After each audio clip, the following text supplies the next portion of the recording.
When hundreds of short spears rained down from the hillside like a violent storm, Liao, or rather, the original owner of this body, the newly appointed militia captain Rio, came to a chilling realization for the first time. Those kobolds, who usually charged sloppily like elementary school kids scrambling for lunch, were dead serious today. In the previous ambushes, their tactics were always the same. A swarm of creatures barely 4 feet tall, running on all fours, would rush and howling. The militia would raise their shields, and after a few quick exchanges, a dozen kobold corpses would litter the ground. The rest would scatter like frightened animals. Simple, routine, boring. But this time, something changed. The kobold leader, taller than the others by a head, let out a sharp bark halfway through the charge. The very next moment, every kobold hurled their short spears simultaneously. The militia wasn't prepared for this. The front line, carrying wooden shields, had their defenses pierced as both their shields and bodies were skewered. The unshielded rear line fared even worse, turning into human pincushions in mere seconds. In one wave of attack, the unit of 50 had lost a third of its numbers. That was the final memory of poor Rio, the man who originally owned this battered body. The real individual now occupying the captain's scarred frame was lying in a rickety donkey cart, feeling like someone had tossed him into a blender and then warmed him up in a crematory. His name was Liao, a workhorse who had spent 5 years grinding away in an office. One moment, he was at home playing video games. The next, his entire world turned upside down. When he first opened his eyes, the world greeted him with a jarring view. A jostling, overcast sky, the sting of cold wind on his face, and most notably, a pair of bright green eyes looking down at him, framed by golden hair. A young girl cradled his head in her arms, gently wiping away blood that had trickled out of his nose. She had been by his side for 3 days straight. "You're awake?" she called out loudly to someone off the side of the cart. A massive, hairy face adorned with a horned helmet appeared from below, sporting an unkempt beard that matched the rest of its rugged appearance. Without a trace of tenderness, the burly man grabbed Liao's head and twisted it side to side like he was inspecting a half-dead chicken. "I've seen corpses paler than you," the man said gruffly. The poor donkey groaned under the man's weight, causing the entire cart to tilt dangerously. The golden-haired girl quickly shoved the brute, whom she referred to as father, off the cart before they could all tip over. Liao wanted to curse aloud, but the only sound that came out was a groan. His thoughts were a mess. His head throbbed, as if someone were stirring his brain with a spoon. Each turn of the imaginary spoon brought fragmented memories of the body's former owner, memories that painfully seeped into his consciousness. That's when Liao began to understand what kind of world he'd stumbled into. Bitter wind and muddy roads stretched out before him, flanked by a long line of refugee carts.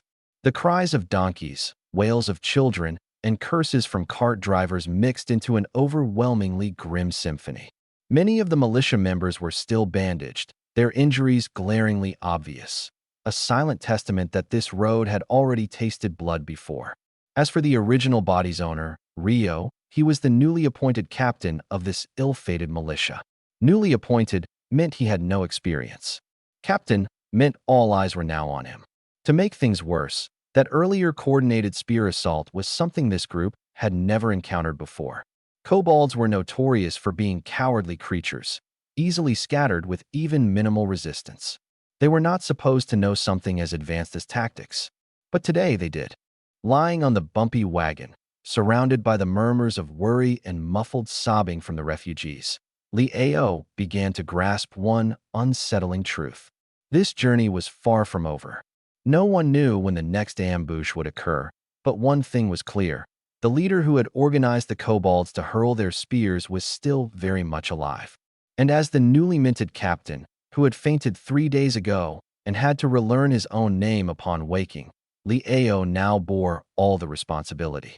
He had no idea how many intact shields were left in the caravan. He didn't even know if his battered body could still hold up a blade. What he did know was this. If he couldn't figure out a plan before hearing that ominous bark again, the golden-haired girl wiping his face today would be burying his body tomorrow. When that hammer came crashing down, Rio had already heard the distinct crack of his wooden shield splitting apart. But he didn't dodge. In fact, he even smiled. for at the exact moment his shield shattered, his sword had already plunged deep into the gut of the kobold leader. Twisting the hilt, he churned its insides with ferocious precision. Yet this damn creature wasn't like the cowardly kobolds of legend, the kind who would flee at the sight of their own blood.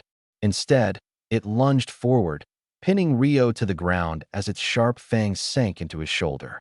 Had it not been for the iron reinforcements hidden within his bearskin shoulder armor, his arm would have been ripped clean off. His left arm was numb, his right still twisted the blade in the kobold's belly.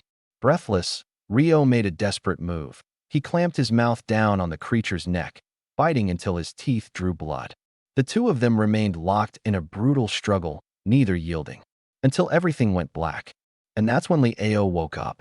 The pain in his shoulder was horrifically real. The dull, suffocating ache in his chest from being struck by a flail was equally real. The metallic tang of blood flooding his mouth, realer than any nightmare he could imagine. He lay on that creaky, swaying cart, his wounds radiating pain as though someone were stoking a fire inside them. Leo, just an ordinary office worker who never left his apartment and whose greatest life skill was ordering takeout, had never even held a proper knife before. He tried to call out, to scream, "I want to go back." But no words came out, because memories belonging to the body, Rio, the militia captain, kept flooding into his mind, filling him with grim awareness. He was Rio Mundo. Attached to that name was the burden of leading a barely functioning militia, the last line of defense standing between a horde of kobolds and a defenseless refugee caravan. The recent battle?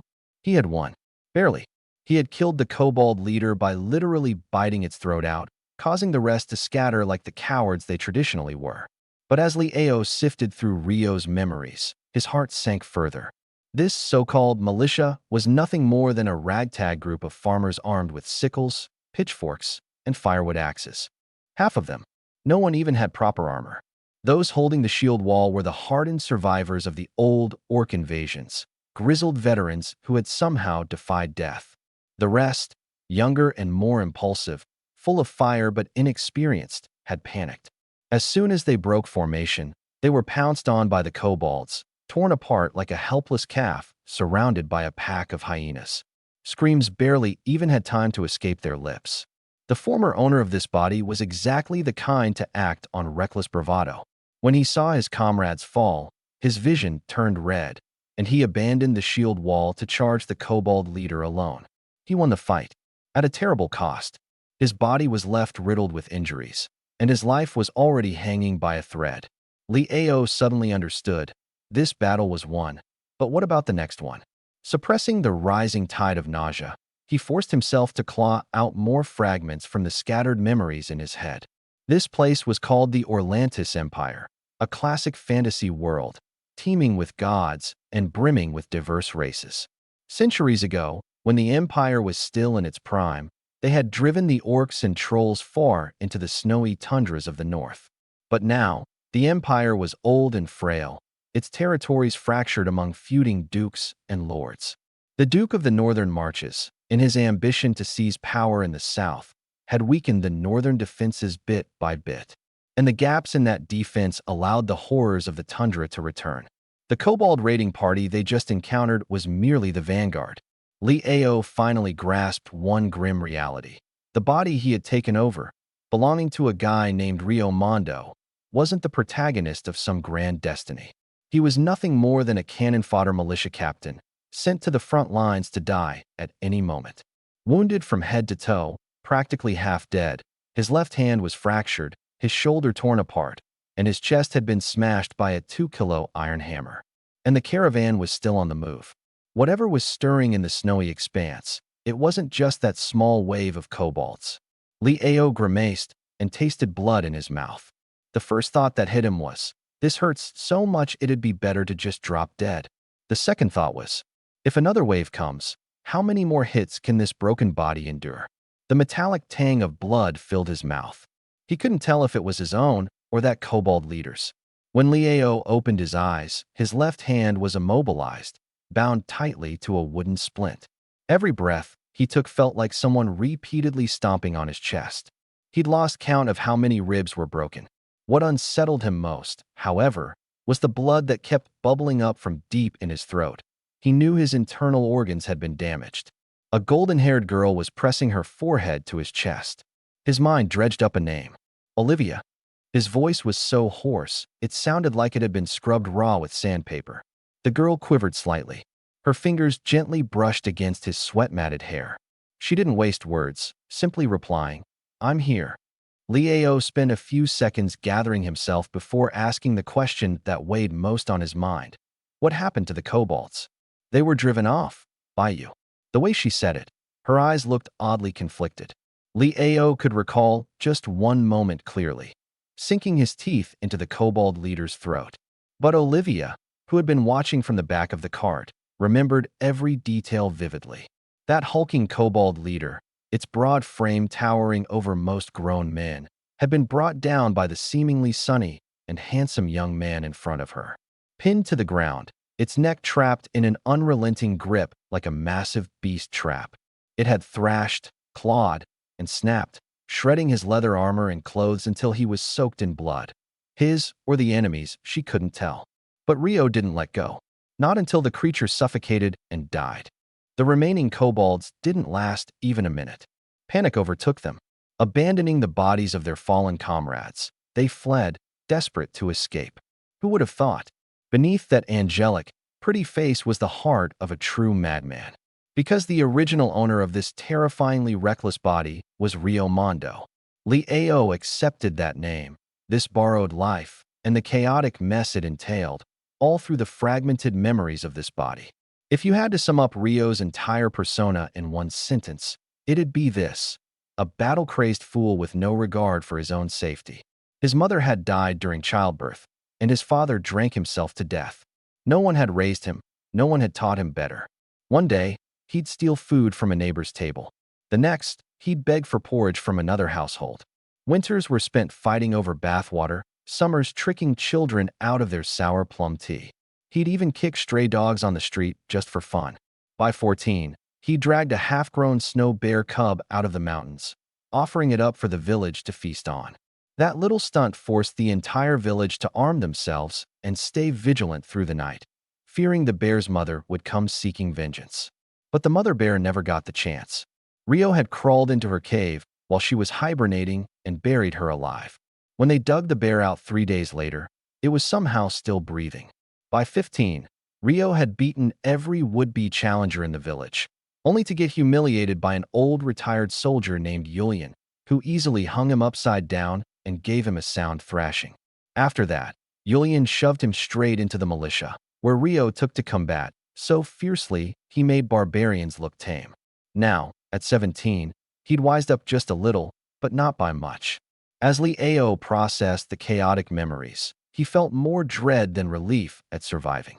Kobolds, by nature, were cowards. They wouldn't strike unless they had a clear numerical advantage. And yet this band had dared to ambush a caravan with 50 armed militia members and nearly 300 people in total. Something didn't add up. Even stranger was the condition of the caravan itself. Why was it so pitifully understocked? Liao sifted through Rio's memories, piecing together the puzzle. A year ago, demonic scouts began appearing south of the North Ice River, leaving town after town as desolate ruins in their wake. Rio's village had only managed to survive thanks to Uncle Yulian, who had come back and drilled their militia into a battle-ready force. But even Yulian knew they couldn't hold out forever. After a year of relentless attacks, he made the difficult decision: the entire village would migrate. To the southwest, across the Frostoff Earl's lands. All the way to the far southern edge, to a river bay nestled at the base of the Grand Barrier. Yulian knew the area well. He'd been stationed there during his youth.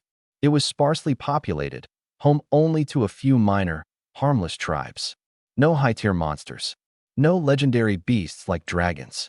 And through an old war buddy, he'd managed to obtain a frontier development permit stamped by the Frostoff family.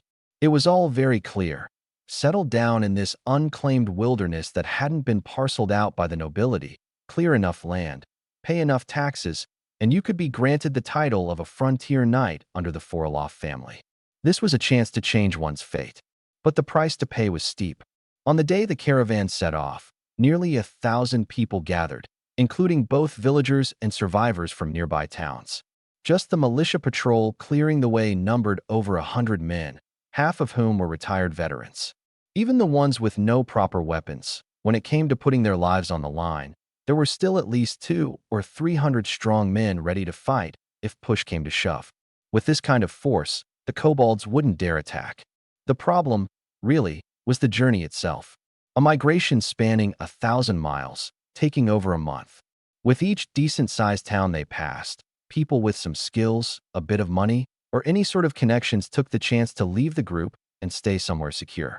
By this point, the caravan had dwindled to fewer than 300 people. The most loyal, the most desperate, those with nowhere else to go. All that remained were these 300. And the kobolds? They were trained on these 300 like vultures. Leo clenched his still-functioning right hand and spat out a mouthful of blood. What he wanted to know most at that moment wasn't how many ribs he had broken. He wanted to know how many of their people had died in that last attack. And whether the kobold leader's strange, frozen pose in death, pinned to the ground and unable to move, was pure coincidence, or if this body he now possessed was hiding something even its original owner hadn't figured out. His injuries hadn't even healed yet, but Leo, now Leo, already knew what he was in for. One hell of a mess. And not just any mess. A colossal one. The able-bodied men in the entire group who could still stand and fight numbered no more than 100. The rest were elderly, women, and people with children in their arms. Among these fighters, only 50 were officially registered as members of his militia, and half of them were currently lying on the supply wagons, groaning in pain, himself included. Leo Mundo, the newly appointed militia captain, had barely survived their last ambush and was now barely holding on himself. Worse still, surrounding this riverbend were several other tribal groups on par with the kobolds in strength. This was the deadly catch for any non-noble expedition team. There was no family backing them, no official endorsement or protection. The people under their command weren't even bound by allegiance. Anyone could up and leave at any time without facing consequences. For a proper noble lord, leaving midway without permission would be considered desertion and punished accordingly. But here, there weren't even any laws to reinforce control. Leaning against the side of the supply wagon, Leo meticulously ran the numbers over and over in his head, each calculation leaving him colder than the last. The young girl by his side, Olivia, noticed his grim expression. She reached out to touch his forehead and softly said, "Don't be afraid, Leo. Papa's here. Papa can do anything." In her eyes, her loud, ever-cheerful father, Uriyen, was invincible. Even Leo knew that, buried deep in the original Leo's memories. Leo nodded but said nothing. At that moment, he solidified a resolution in his heart. Leo, the man he once was, no longer existed. From now on, he was Leo Mundo, traveler from another world, kobold slayer, militia captain, Leo Mundo. As for whether this shattered, ramshackle team he'd inherited could survive the days ahead, that was another story entirely. If one were to ask how it had come to this, Leo shut his eyes, and the memories of his predecessors stabbed into him like shards of broken glass. The caravan had departed from the westernmost watchtower of Forloth County, following the Anzano River westward. The map showed their destination as barely 30 miles away. But those 30 miles were more grueling than the 1,000 they had already trekked combined. Before this, they had traveled southward along the World Tree Road, at least following something that resembled a pathway. The moment they veered into the uncharted forest, their troubles truly began. Wagon wheels sank into sludge, axles snapped, mules panicked and bolted, and massive fallen trees blocked their way, immovable. Rain mixed with snow poured down for hours on end. A cliff barely 10 feet high could hold up the entire caravan for an entire afternoon. Among the villagers, some broke down, some fell sick, and some wailed, asking, how much farther was it? Could they just set up camp here and call it a day? And in the midst of all this, the kobolds came. For times, the first 3 attacks were repelled. The fourth, the casualties in that one were greater than all the others combined. Half of their original 50 militia were wiped out or unable to fight. Leo, himself, had been struck down in the chaos, a blade cutting deep into his back. Every time someone anxiously cried out, asking when they would finally arrive, Urien would clamber onto a rock, bellowing at the top of his lungs, booming over the chaos with his old horned helmet raised high. Tomorrow, tomorrow, we'll be there. A place where you can grab fish with your bare hands, where deer roam free, where wood for building is endless, and the soil is so fertile you won't even need to lay down fertilizer. Everyone will eat their fill. He shouted this mantra so often that even the children in the caravan learned to hum it like a song. To be fair, if it weren't for Urien's booming voice, his undeniable authority, and the fact that these villagers were already too deep in to turn back, this caravan would have scattered long ago. And so, with one tomorrow after another, they finally arrived. The riverbend, a vast peninsula cradled by the Anzano River as it curled in on itself. The plain, formed over years of accumulated silt, wasn't choked by the oppressive density of the forest, but instead covered in waist-high dried grass, stubbornly rooted in soil so thick that even the heavy snow couldn't weigh it down. Anyone with experience could take one look at this grass and know the soil beneath it was rich. Leo wasn't a farmer, but even he could see this land was truly fertile. When the caravan finally halted on the gravel shoreline, everyone's legs gave out from under them. They were like souls snatched back from the brink of the underworld, like people who no longer knew the next step forward. Urien didn't give them a moment to linger in despair. Leaping onto a wagon, he started barking out orders: woodcutters to chop logs, firemakers to build flames, builders to erect shelter. His booming voice snapped everyone out of their trance, setting them back into motion like clockwork. Leo limped away from the chaotic camp, finding his solace in a quiet spot on the riverland. He settled down on a large rock and exhaled. This little sliver of peace had cost him dearly, traded for with blood and exhaustion. The wind blew across the river's surface, cold as it brushed against his face. He gazed at the Anzano River flowing gently ahead, then turned to glance at the 100 or so people busy lighting fires and setting up makeshift shelters. It was clear to him, this wasn't the end. If anything, this was where the real trouble began. The land was good, but good land like this came with its own thorns. It was surrounded by several encampments of null scavengers, not to mention the countless eyes lurking in the shadows, watching them. What they had was a barely breathing militia force, a group of elderly, women, and children with no place to retreat to, and himself, a wounded captain with a borrowed identity and far from healed injuries. He raised a hand to touch the still bleeding wound on his side, then smiled faintly. The first matter to settle, he thought, was figuring out who would come knocking next. When Leo lashed out with that kick, even he hadn't expected it. The muscle memory of this body reacted faster than the foreign soul occupying it. Before he could consciously realize what he was doing, his leg had already moved. After spending over a decade surviving as a half-wild drifter and occasional bandit, violence and impulsiveness were woven into the very fabric of this body. He tried to pull back at the last second, but it was too late. The frail, bone-thin child was sent flying, rolling several times before tumbling into a pile of tattered pelts at the far end of the tent. The child didn't cry, nor did he shrink away. He just lay there, dark hair and dark eyes, completely expressionless, like a discarded rag doll that had been carelessly kicked aside. This, Leo knew, was what they referred to as their little rat. In this northern wilderness, where blue eyes and blonde hair were the norm, the boy's dark locks and even darker eyes stood out like an anomaly. Yet despite such striking features, his thin frame was draped in rags unfit for even the most destitute. The blanket he clung to was a pitiful scrap, barely large enough to cover half a sleeping body. The first time Leo had seen him was early one snowy morning, over 10 days ago. The boy had been curled up beneath one of the mule carts, lying motionless on that same scrap of blanket in the icy mud, so frozen that he'd seemed already dead. By all accounts, the original Leo was far from a kind or tender-hearted person. Ever since he left his village, he'd barely been able to scrounge enough to keep himself fed. But for reasons unknown, some bizarre impulse that morning had led him to yank what looked more like a frozen corpse out from under the cart and toss it into his tent's pile of ragged fur, and then feed his own meager breakfast to the boy. And somehow, the child had actually survived. From that point on, this nameless little rat had clung to the caravan's shadow.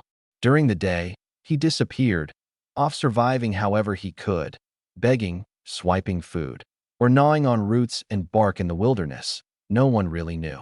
By night, he silently crept into the corner of Leo's tent, curled into himself like a real rat. Leo's wounds meant he'd been riding on one of the carts these past few days, looked after by a golden-haired woman named Olivia. It wasn't until this moment, standing in his tent, that it occurred to him. How had the little rat managed to get by on his own for these 10-odd days? He didn't have the leisure to dwell on it. This body's ability to stay alive relied heavily on what it had learned from a man, Uncle Urian, a veteran in the caravan. Everything Leo admired about him came down to two things: the combat skills he'd carried over from his time in the military, and the way he could spin tales, turning even the dullest stone into a legendary relic with a 1,000-year story. If you looked across the river to that vast, pine-dense forest teeming with horned deer drinking from crystal-clear streams, you'd never suspect its history. But none of this was lost on Urian. As he told it, 1,000 years ago, that land wasn't a forest at all, but a wide-open grassland called Wolf's Plains. It was the perfect breeding ground for the beast folk's fearsome wolf-mounted warriors who, at their peak, could go toe-to-toe with the Empire's armored knights. When the beast folk were eventually driven beyond the North Icicle River, shamans and elven druids joined forces in a massive ritual that, overnight, transformed the vast grasslands into a sprawling forest, burying countless relics and ruins beneath the trees, never to be uncovered again. The way Urian told it, you couldn't help but believe it was true. And Leo knew that whether or not he could scrape out a living here would largely depend on that man's help. Just as Leo ducked his head into his tent, the wind outside suddenly died down. He didn't even get a chance to properly check on the bundle of pelts before a foul stench hit him like a punch to the face. Leo would have bet anything he'd never smelled something this bad in his entire life. The moment he lifted the tent flap, a nauseating wave of greasy hair, rancid feet, rotting fur, and sheer mildew rolled over him, smothering his face. His features contorted as nausea hit him square in the gut. This wasn't a place for humans to live. Even a dog would think twice about claiming this filthy hovel. But this was the legacy the previous Leo had left him. Without a word, he began dragging every rank-smelling scrap of pelt outside. After sorting through the mess, he could only salvage 2 pieces of bear hide that were still somewhat intact, one large, one small. He flung the smaller one to the nervous little rat, who lingered hesitantly in the doorway. With a wave, he signaled the boy to follow him.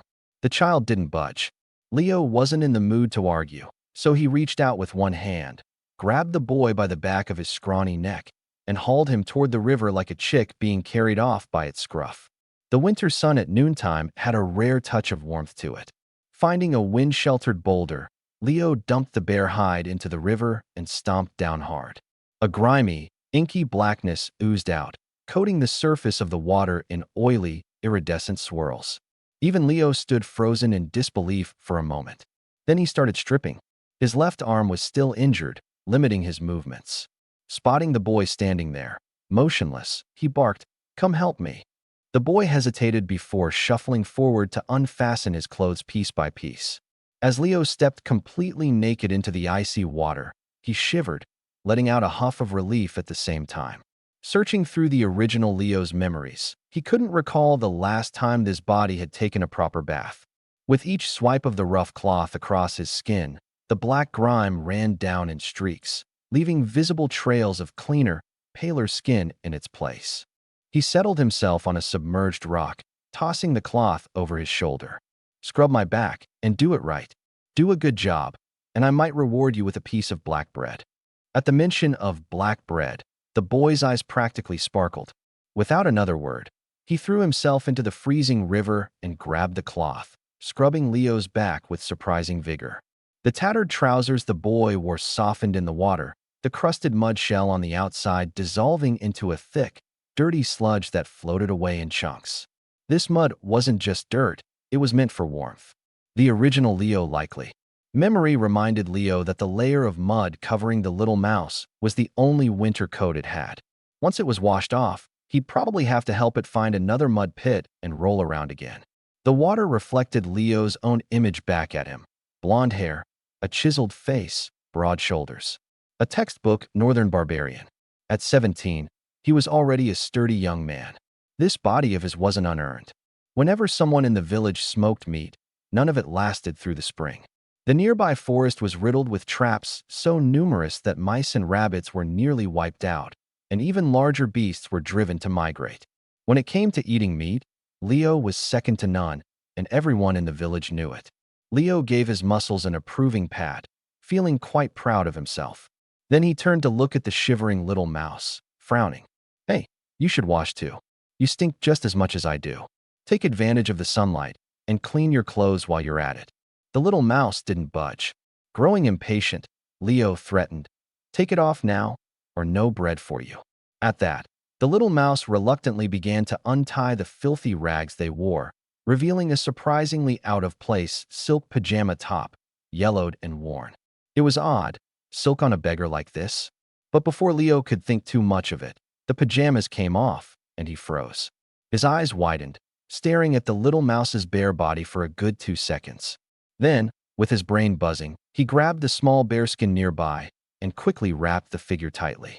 "Wait, where's your?" The words tumbled out, dumbfounded. He had wanted to ask where their, boy parts were. But the obvious answer smacked him in the face. This wasn't a little boy. This was a girl. Still wrapped up like a burrito in the bearskin, the little mouse looked as blank as ever. After a while, she timidly asked, "Do I still get the bread?" Leo didn't respond right away.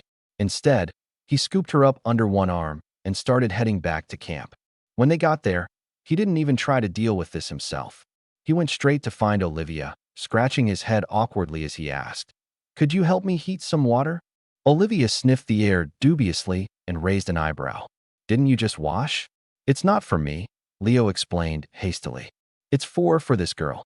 The cold water'll freeze her to death." Olivia let out an exasperated huff, clearly thinking Leo was wasting his time. But despite her complaints, she still took the little mouse by the hand and led her away. What caught Leo's attention, though, was how the little mouse immediately leaned close to Olivia like she'd known her for ages.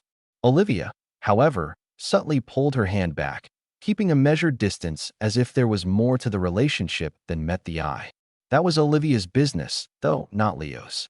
He couldn't go into the women's tent anyway, so he turned and headed toward another part of the camp, the large tent that belonged to the caravan leader, Julian. The moment Leo stepped inside and lifted the flap, the atmosphere shifted. The largest tent in camp was divided into 2 sections. In the outer area was a round table with a map tacked to it, a dagger stabbed precisely into one spot. Several leaders clustered around, dead silent, as Julian called out orders one by one. No one questioned him, no one interrupted. Whoever was called stepped forward, accepted their task, and exited. This wasn't a trade caravan's meeting. This was a military command post. Standing at the entrance, Leo's heart sank. It was one thing to wake up in the body of a barbarian, and another to discover that the little beggar he'd picked up was actually a girl dressed in silk nightclothes. Now he found himself in the middle of a company led by a retired soldier. This caravan was a far deeper well than it appeared on the surface. 300 people had made the journey, following Julian, a retired soldier, across the wilderness for hundreds of miles. They had survived the brutal winter, outmaneuvered orc scouts, and endured being kicked out of their own village by their lord. Against all odds, they now stood in this so-called new homeland. But even now, under the cover of relief, some truths lingered in the minds of the leaders inside this tent. This wasn't the end. It was the beginning of another near-hopeless battle. The food was all but gone. The money was running out. They were surrounded by uncharted, untamed land, and the spring thaw was fast approaching. If they missed the chance to plant crops at the right time, these 300 people, elderly, young, and in between, wouldn't last 6 months. Sitting at the head of the table was Julian himself, a burly man with a thick beard. Just a year ago, he'd been a soldier returning home after 10 years of service. Now he was the lifeline of this group. Truth be told, if Julian weren't a supporting character in Leo's story, he'd think the man might as well be the protagonist. The day Julian returned to his village, he took full stock of their situation and immediately put all his savings from a decade in the army to work, buying grain, hiring workers, forging weapons. In just a few months, he turned a militia of 50 into a solid defensive group. They cleared wild predators, drove out hostile tribes, and expanded their territory. Julian even convinced a merchant caravan to adjust its route to come by the pelts, teeth, and herbs stockpiled in their village.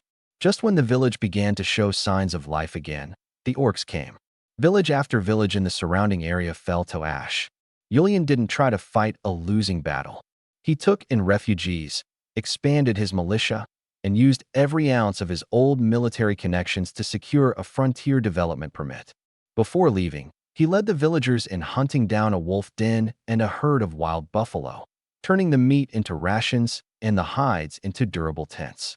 Lastly, he set fire to the village they had called home for generations.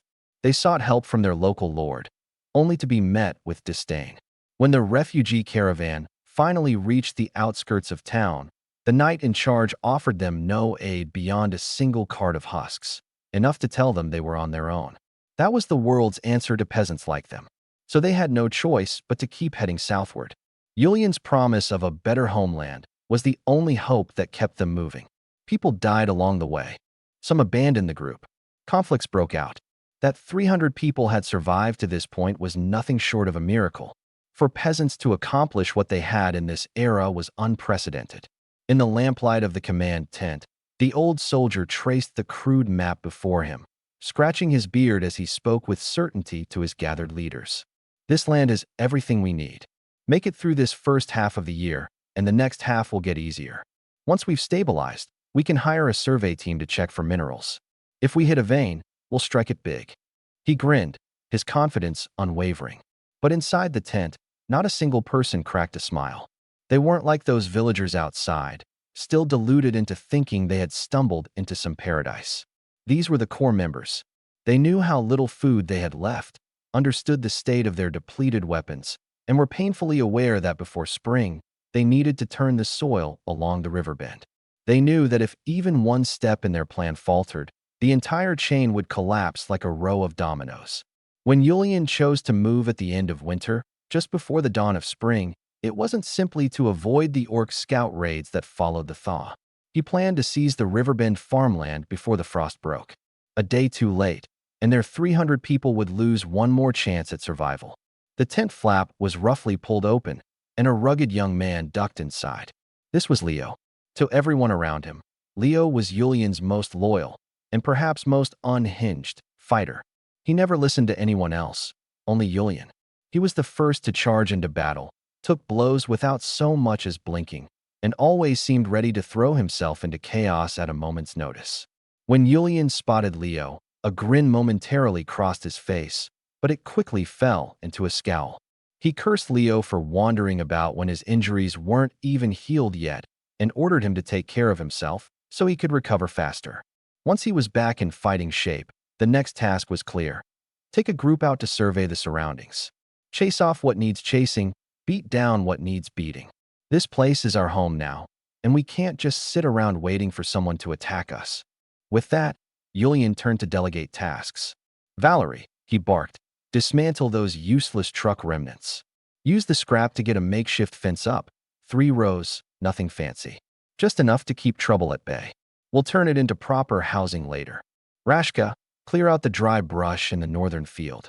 Take a team out tomorrow and start preparing the land for crops.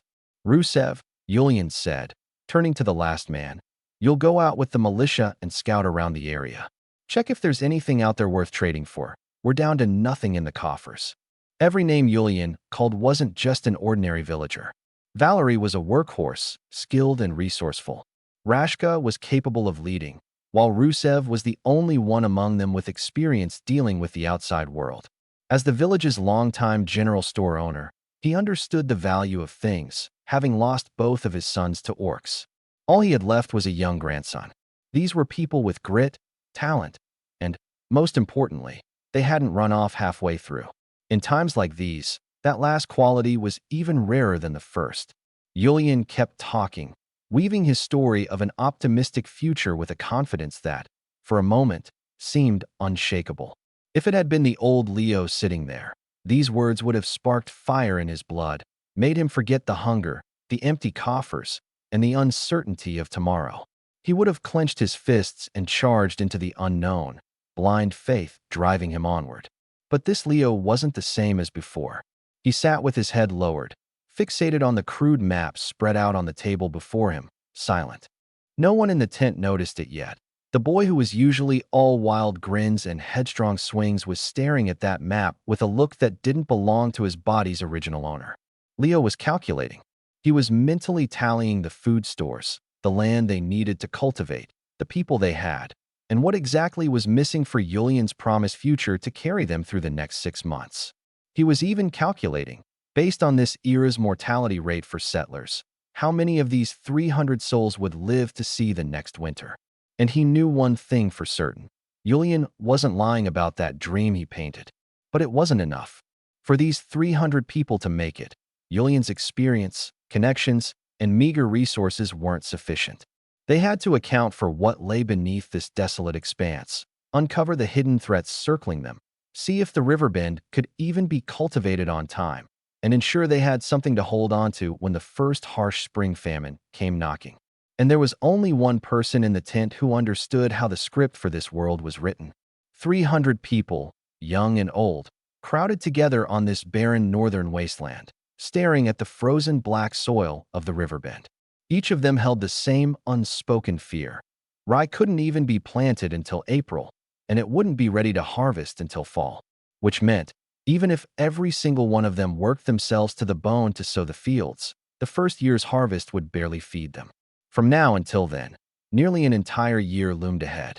What were they supposed to eat until then? Inside this tent sat the last remnants of Julian's convoy.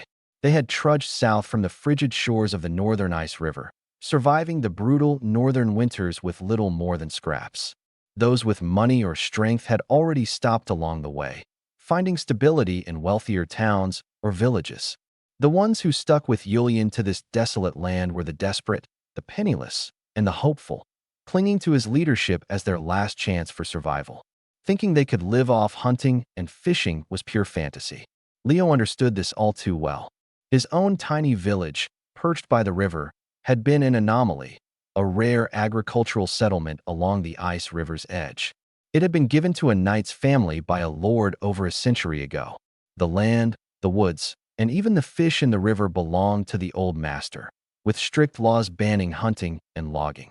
The villagers scratched a living from the soil, barely managing to cobble together their own wooden bows with bone-tipped arrows, which weren't even strong enough to bring down a full-grown elk.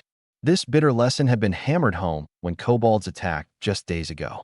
If the villagers had real strength to fight back, those beasts would never have made it to their doorsteps. And the wilderness beyond? It was crawling with barbarian tribes, wild beasts, and even worse horrors. Sending these defenseless people out into that chaos to gather food was as good as a death sentence. The tension in the tent was suffocating. Julian, staring hard at the map, finally broke the silence with a single desperate word. Mines. Even a copper mine. Leo didn't even glance up. You're dreaming. A copper mine. He paused for a beat, then threw out another question, almost casually. What about an iron mine? The tent fell completely silent. Every head turned to him, disbelief etched across their faces. Iron was a godsend in this barren northern land. The southern lords were embroiled in wars, and iron supplies were seized for forging weapons, fueling an endless need for armor and spears. The price of iron had skyrocketed so high that even entire villages couldn't afford a decent shovel. The words, iron mine, coming out of the mouth of a teenager felt almost like hearing someone sleep-talking. Leo reached into the wooden crate in the corner of the tent and pulled out a piece of something, tossing it onto the table with a sharp thud. It was a broken spearhead, rusted to a reddish hue. While the tip remained relatively intact, the surface of the metal was riddled with tiny potholes. Its crude craftsmanship made it clear that this didn't come from any reputable blacksmith. This was one of the pieces left behind by kobolds a few days ago. The usable spears had already been handed out to the villagers for self-defense, while the broken ones had their heads dismantled and stashed away. The plan was to eventually reforge them into farming tools once things settled down. Leo didn't bother sugarcoating his point. He knocked twice on the table and said, "Where do you think the kobolds got this iron from? Do you think they went into town and bought it?" Urian slapped his thigh, and practically shot up from his stool. Wait, are you saying, what if they dug it up themselves? Leo didn't respond. His eyes were already back on the map.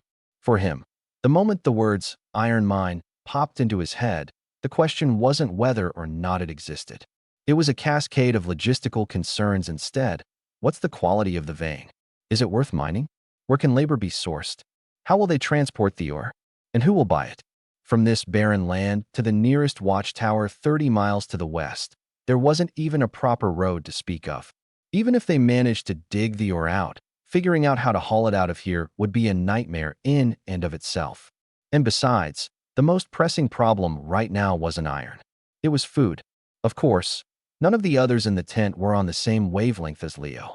Urian stared at him with bulging eyes, looking equally shocked and skeptical. After an awkward silence, he finally blurted out, "Mondo, since when did you start having actual ideas?" The tent erupted into laughter. "No way, even the pig on my farm is smarter than him. Maybe it was that kobold he killed. It possessed his body or something. Rome, I'm betting it's a demon playing tricks in his skull. It's got to be a soul swap or something. Nothing else makes sense." Leo glanced up at the ruckus, looking absolutely exasperated. These people could somehow joke their way to a borderline accurate guess about his transformation, but when it came to the very real problem of how to feed everyone, they'd been talking in circles all night without coming up with a single useful idea. After everyone filed out, only he and Urian were left in the tent. Urian turned the rusted spearhead over in his hand, his excitement growing with every second. He was already hatching a plan, his words spilling out like a battle-hardened strategist. First, fortify the camp to give everyone a safe resting spot. Then pinpoint the kobold's den, take them out, and seize that iron vein for themselves. Everything else could wait. Leo frowned as he let Urian rant. Once the man was done, he lowered his voice and cut in. "What's the point of taking an iron mine if you can't eat it? There's no blacksmith in camp, no roads heading west for 30 miles. And even if you could extract the ore, how the hell are you moving it out of here? Shouldn't our priority be figuring out where our next meal is coming from?" He hadn't raised these points earlier because referencing the iron mine had barely managed to raise morale a notch. Crushing it on the spot would have been the equivalent of snuffing out their last bit of hope. Urian waved him off, his tone leaving no room for debate. "What the hell do you know? Just stay out of this. Once you're healed up, go." He paused, his eyes glinting with an intensity Leo couldn't ignore. "Scout out the kobold den. See if it's something we can take." The moment the tent cleared out, Urian's facade crumbled. The confident, unshakable image of a pioneering team leader he had just displayed in front of everyone? Pure theater. As soon as the door flap fell behind them, the man collapsed into his chair like his spine had been removed, his face as pale and as bleak as the northern winters. That's when Olivia burst into the tent. The blonde girl turned white as a sheet at the sight of her father's condition. She practically lunged forward, kneeling by his legs and frantically lifting his pant leg. What she revealed was a mess of swollen, blackened veins snaking up from his ankle and into the depths of his boot, the skin where they spread turning putrid along the edges. The faint stench of rot lingered in the air. "This is nothing, just a small issue." Urian gave his daughter's head a reassuring pat, his voice soft. "Your dad can hold on." Those 3 words, "can hold on," did more to spread panic than to bring comfort. For this group of 50-some settlers, Urian was the only thing holding them all together. If he collapsed, they were nothing more than a flock of stray sheep lost amidst the northern wilderness. And except for Olivia, no one else had any idea. Meanwhile, Leo had no clue about the storm brewing in their leader's tent. Having been unceremoniously kicked out by Urian, he wandered back toward his own small tent and stumbled across the little mouse. He called her that because the first time he'd seen her, she was so filthy that the only thing visible were her shining, darting eyes. Now though, after a hot bath and dressed in Olivia's old hand-me-downs, she was nearly unrecognizable.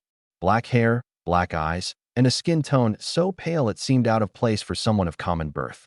Her face was gaunt, cheekbones and eye sockets almost sunken, but the sharpness of her features only emphasized an understated elegance.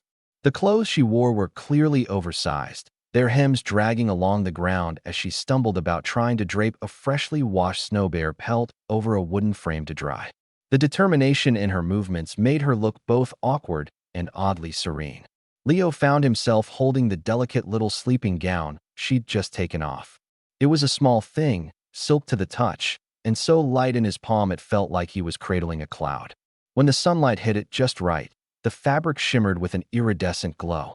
Stranger still, though freshly washed, the silk seemed to emanate warmth into his hand. Something about it sent alarm bells ringing in Leo's head. He was from a modern society where silk wasn't exactly rare, but this was not ordinary material. It was the type of fabric that could. In the bitter winters of the northern frontier, there was only one thing that could survive without freezing to death. At least in this world, there was only one explanation for it: enchanted fabrics. A street urchin, wrapped in such a thing. The possibilities of her background spun lazily in his head. Even with his feet, he could think of a few plausible scenarios. But he deliberately pushed the thoughts aside. What mattered right now was survival, not uncovering the origins of an unfamiliar little girl. Investigations like that required time, energy, and the willingness to court a host of potential headaches. It wasn't on his priority list. He'd leave it for later. Tucking the peculiar bundle of cloth back into the small hands of the girl, he crouched and whispered huskily, "Wear it secretly. Don't let anyone see it. If someone catches sight of this, they'll take it from you sooner or later." The girl lowered her head, clutching the strange garment tight against her chest. She said nothing. It was then, and only then, that Leo remembered something. He glanced at her, tone shifting toward curiosity. "While I was lying there, these past few days, where did you sleep? What did you eat?" The child froze momentarily before replying in a soft, melodious voice. It was unmistakably the imperial dialect, though her accent marked her as a foreigner to the northern frontier. "Olivia, Sister Olivia, set up a tent for me." This surprised him. Olivia, as much as she tolerated this small mouse, had never shown much warmth toward her. There was even a faint air of aloofness in her manner when they interacted. And yet, she had been the one to lend a hand. On second thought, however, perhaps it wasn't entirely out of character. Back in his former life in the village, every snow hare Leo caught during hunts ended up being kept alive by Olivia's insistence. At one point, their home had held 7 rabbits and a lone baby deer. She had always been the sort of person who couldn't walk past a frozen animal in the fields without trying to save it. It made sense that she couldn't stand idly by and let a child die in the snow, no matter how much the rest of the villagers despised this wandering orphan. Yes, while the whole village saw the girl as nothing but a nuisance, Olivia had still pitched a tent for her. The little girl, the mouse, hid the fabric securely before reaching out with her tiny hand to tug on Leo's. In silence, she led him toward the center of the camp. By now, the pioneering camp was fully alive with activity. Rows of fences were being raised, with tents erected closely against them. The setup helped shield people from wind and snow, and also served as a defense against any sudden attacks, from arrows to javelins. Perhaps more impressive, 2 wagons parked at the center of the clearing held a semi-open canopy between them, forming the camp's makeshift kitchen. Beneath one of the wagons, a few cages housed chickens, ducks, and rabbits. In a few large simmering pots, a chaotic medley of wild greens, beans, scrappy chopped radishes, and jerky bubbled away. From a tent nearby, the scent of reheating bread drifted into the air. Not fresh bread. It was the tough-as-nails baguettes often set aside for desperate times. Reheated just barely took them from weapon grade to edible. Unlike the tense trudges during travel days, the mood here had some semblance of ease. Villagers chattered and chuckled, punctuating the rhythmic clatter of tasks like tent assembly, plank moving, and weed clearing. The air brimmed with life and motion. Yet at the heart of this temporary haven, a man sat alone in the main tent, bracing his blackened legs with grim determination. In a murmur meant only for his daughter, he reassured her, "Your father will endure." Leo, meanwhile, followed the tug of the little mouse's insistent grip. He carried a secret he'd rather not deal with and allowed himself to be pulled, step by step, into the chaos that made up this camp. A place that appeared well organized but was fragile as cracked glass beneath its surface. The icy gusts of winter hadn't fully settled yet. The hardest days still lay ahead. The little girl sniffed at her small handheld portion of black bread, her gaze lingering on the tiny egg in Olivia's hand, a mere morsel barely larger than a ping-pong ball. Yet she didn't dare ask for it. It wasn't because she was full. Hunger gnawed incessantly at her, as much a part of her as her own shadow. But experience had taught her a bitter truth. If she devoured that egg, she'd be branded as a thief by the others. And right on cue, the nearby group of skinny children exploded. She's not one of us. She doesn't have a father working here. Why does she get food too? It sounded like a tantrum. But in this place, it was the unvarnished rule of survival. During a northern winter, families struggled just to keep their own afloat. Feeding an outsider, a stray, automatically meant their own children edged closer to starvation.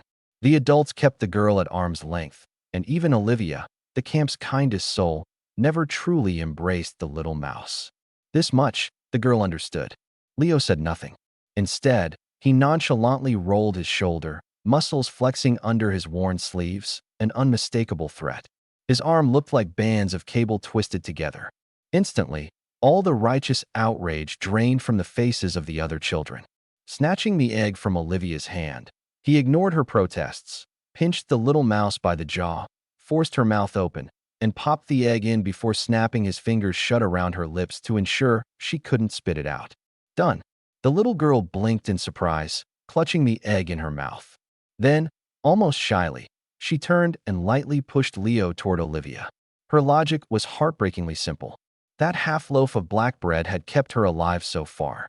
It was food that meant survival, life itself. And in her mind, survival should be shared. Olivia would understand that, right? Surely she'd give Leo something too.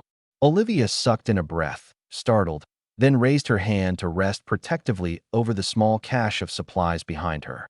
Her dark eyes narrowed as she looked Leo over. Seriously? They seemed to say. You're stealing a child's share now? Leo, who hadn't intended to claim anything for himself, suddenly felt defiant under her gaze. As if I'm not a kid myself. You know how old I am. Rolling her eyes, Olivia huffed. Grumbling under her breath, she pulled out a pathetic strip of dried wild bison jerky, barely larger than her palm, and tossed it at him. Leo caught it and began chewing. It was as tough as gnawing on roots. But even as his teeth worked down the impenetrable scrap, his gaze lingered on Olivia's form. Her silhouette crouched in front of the wagon, rifling through increasingly empty stores of food. Here's the thing. She wasn't like the others in the camp. The rest of the caravan's inhabitants were rough. They were laborers, hardy, and unrefined, the sort who lived by digging food out of the dirt. The women here were stocky and blunt, loud enough to make grown men blush with a single vulgar joke. Olivia was different. Her mother had been educated and shielded her from hard labor during her childhood. Her father, Ulrian, was a retired imperial soldier who'd also protected her fiercely. In this ramshackle caravan, she might as well have been the daughter of a landowner. And because of her literacy and skills, she was the one entrusted with the camp's assets and supplies.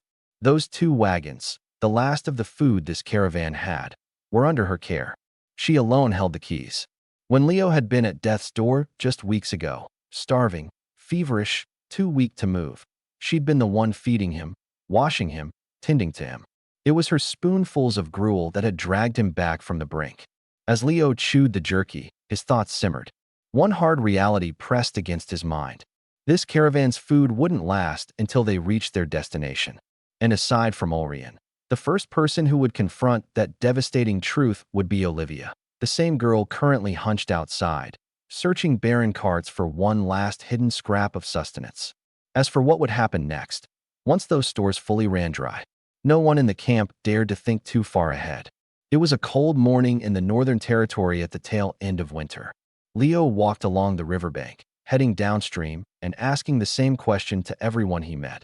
Have you seen my little mouse? Finally, a timid child pointed toward the riverbank, and there she was. The little figure crouched by the icy water, the hem of her oversized and tattered clothes tucked into her waistband. Her lower half was completely bare. Her pale skin from her thighs to her feet was mottled with red and purple sores from the cold. The sight alone made Leo's legs feel weak. She couldn't afford to get her clothes wet. They were her only set. With her tiny hands, She rummaged through the gaps between the stones for what seemed like forever before she finally clasped one and pulled out a tiny fish, no longer than a fingertip. Her eyes immediately lit up, curving into crescent moons as she smiled with triumph. She didn't even bother to clean it. With dirt still clinging to its skin, she stuffed the squirming fish into her mouth. Leo stood on the riverbank and, in that moment, finally understood the ache of hunger that had gnawed at him the previous night and just what it represented. Let's rewind a little. The day prior, Leo had just recovered enough to get out of bed. He had eagerly anticipated a decent meal once he was up and moving.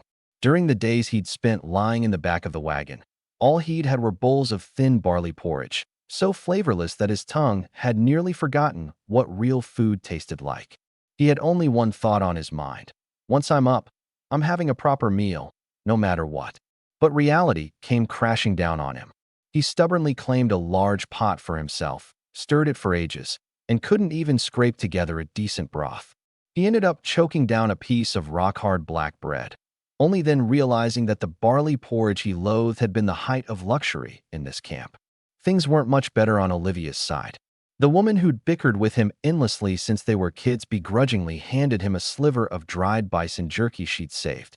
Her expression was so serious you'd think she was passing on some priceless heirloom. Leo chewed twice, swallowed, and gave her a blank look, as if to ask, "This is it?" Olivia exploded on the spot, scolding him for not appreciating her special snack, something she normally wouldn't even allow herself to eat. Leo bit his tongue, holding back what he really wanted to say. "I'd rather have a pack of spicy noodles." But when he took a proper walk around the camp that day and saw how these people were scraping by, any traces of complaint vanished. For an adult, a single piece of rock-hard bread a day was a proper meal. Younger children received food only once a day. If they were lucky, they might steal a few bites from their parents' bowls in the morning or get handed a couple of boiled peas, if someone was feeling generous enough to share with them. Little Mouse had nobody to share with her. She had no parents, no one to call her name when it was time to split the peas. Her only option was to squirrel away bits of her own bread or venture out alone to forage. The upside was that she didn't have to follow adults and do chores. She had an entire day to scavenge for food. The downside: at the end of winter in the north, there was hardly anything to find. These realizations had struck Leo like a hammer late that night, as he lay in his tent, staring blankly at its ceiling. Scraps of scattered knowledge from his old life clashed with the memories lingering in this body, neither forming a solution that would keep these frail, starving people alive. Then, he heard a soft rustling at his feet. Little Mouse had crept into his tent, curling herself up among the tattered hides. Every few minutes, she scooted a little closer to him, cautiously, quietly, until she eventually nestled against his legs. Leo didn't say a word. He raised his leg and placed it on top of her tiny frame. Her body was like ice, as though she'd stepped straight out of the frost-covered wilds. Her fragile frame offered no warmth of its own.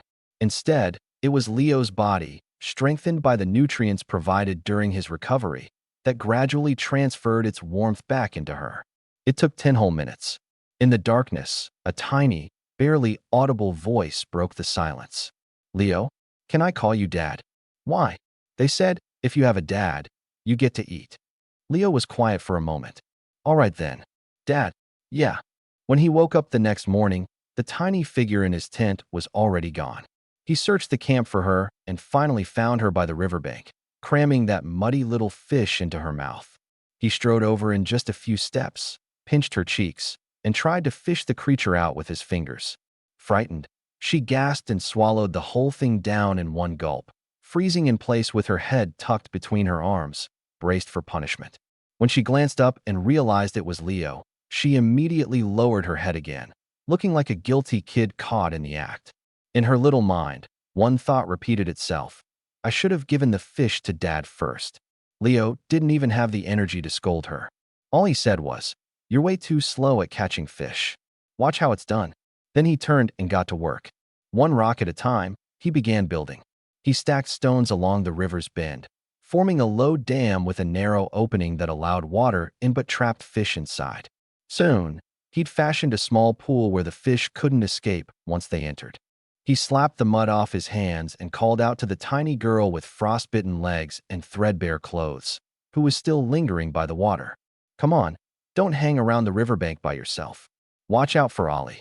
His words were stolen by the cold wind sweeping across the river. The camp had so little food to go around, and that was the stark reality he faced. If he, as her newly anointed dad, wanted to keep this little mouse alive through the winter, a few finger-length fish wouldn't cut it. The only thing he had to his name was a collection of random bits of knowledge from his old life, trivial things no one had ever thought twice about. As he gnawed on another piece of Olivia's black bread, his mind was already churning. He couldn't afford to die again. The memory of having his throat torn open by that kobold lingered vividly in his head. The fiery temper of this body's original owner buzzed within him day and night, but the one now in control was the soul of someone far more cautious. Running into battle with nothing but a wooden club? Absolutely not. So when the soldiers gathered, there was really only one thought in Leo's mind. Close combat is plain stupid. Long-range combat is the way to survive. 20 people stood in a straight line before him. This was the entire armed force the camp could muster. The remaining veteran guards were scattered around the camp's outskirts on lookout, and even the wounded, bandaged and limping, had shown up. These folks were draped in a patchwork of poorly sewn animal hides, looking more like a ragtag band of hunters clawing their way out of the tundra than soldiers. Just a year ago, most of them had joined the militia for one simple reason. Ulrien promised an extra pound of bread each day. 1 pound of bread, in the freezing winters of the northern frontiers, could prolong a farmer's child's survival by an entire month. But after this treacherous migration, which everyone knew had left countless dead along the way, the survivors had come to learn one harsh truth. In this untamed wilderness, only those who could fight had the right to see the next thaw. So when Leo spoke, nobody had the courage to push back. Starting today, you'll train with javelins. Targets at 50 yards should be hit without falling short. At 20 yards, you need to land 5 out of 10 throws. If you don't meet the standard, your dinner gets halved. As soon as the words left his mouth, a few faces in the lineup darkened. A brown-haired young man named Vich hesitantly spoke up. "Captain, but we still have to clear the fields. Uncle Ulrien said we need to plow 300 acres of land within 3 months, or we'll miss the spring planting in April." 300 acres. These 3 words hung over everyone like a lead weight. Spring in the northern frontiers was fleeting, like a single crack of daylight. Miss it, and the entire camp would starve the next winter.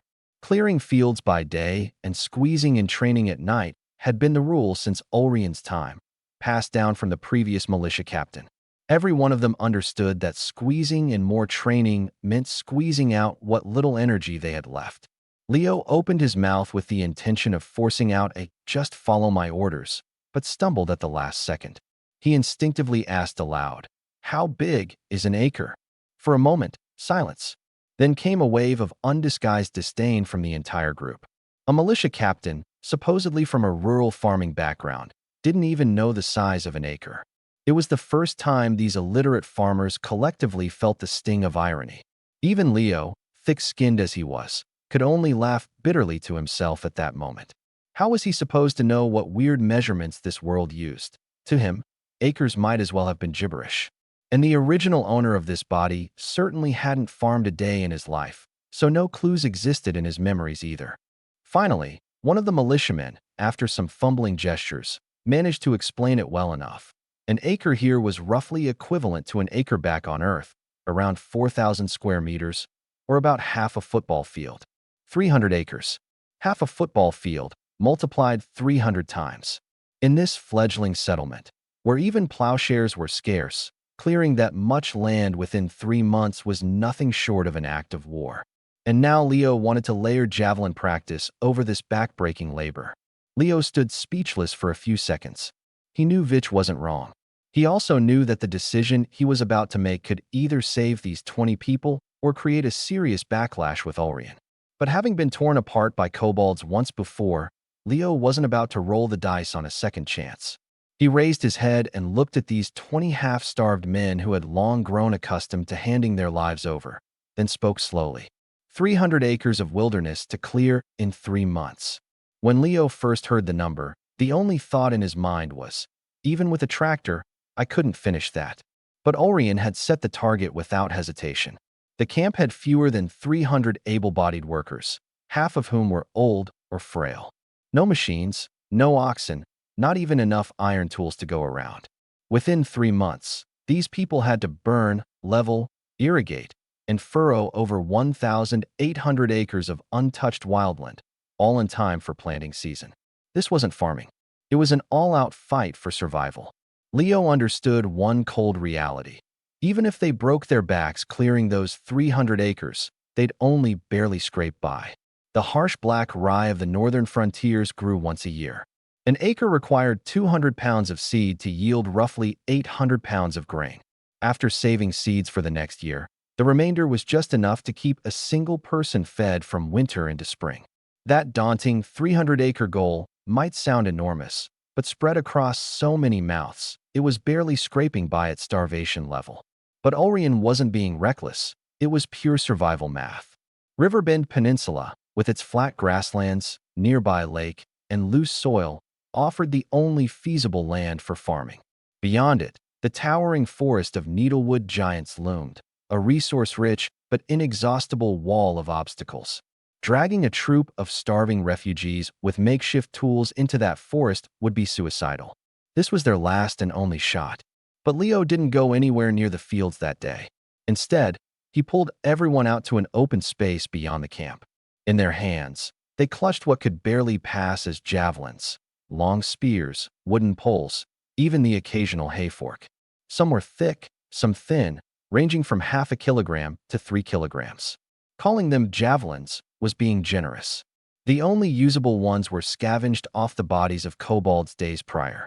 At the mere mention of kobolds, the militiamen's faces grew pale. The recent ambush, a rainstorm of thrown javelins, had shattered them. A single volley left over a dozen of their people dead on the spot, with several more still lying half alive in the tents. They'd endured beastmen axes and troll-hunting spears on their migration journey, but this was by far the quickest method they'd ever seen death spread. So when Leo said, "Train with javelins," no one dared talk back. They weren't motivated by loyalty. They were terrified of both Leo's fists and of being unarmed when they next heard that deadly whooshing sound. Leo drew a line in the dirt with his foot and pointed at a small hill about 20 yards away. "From here, throw. Aim for the tree trunk. Hits count."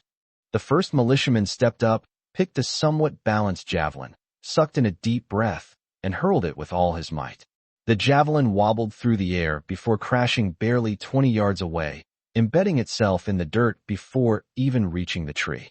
The others burst out laughing, each one eager to take their turn. The results?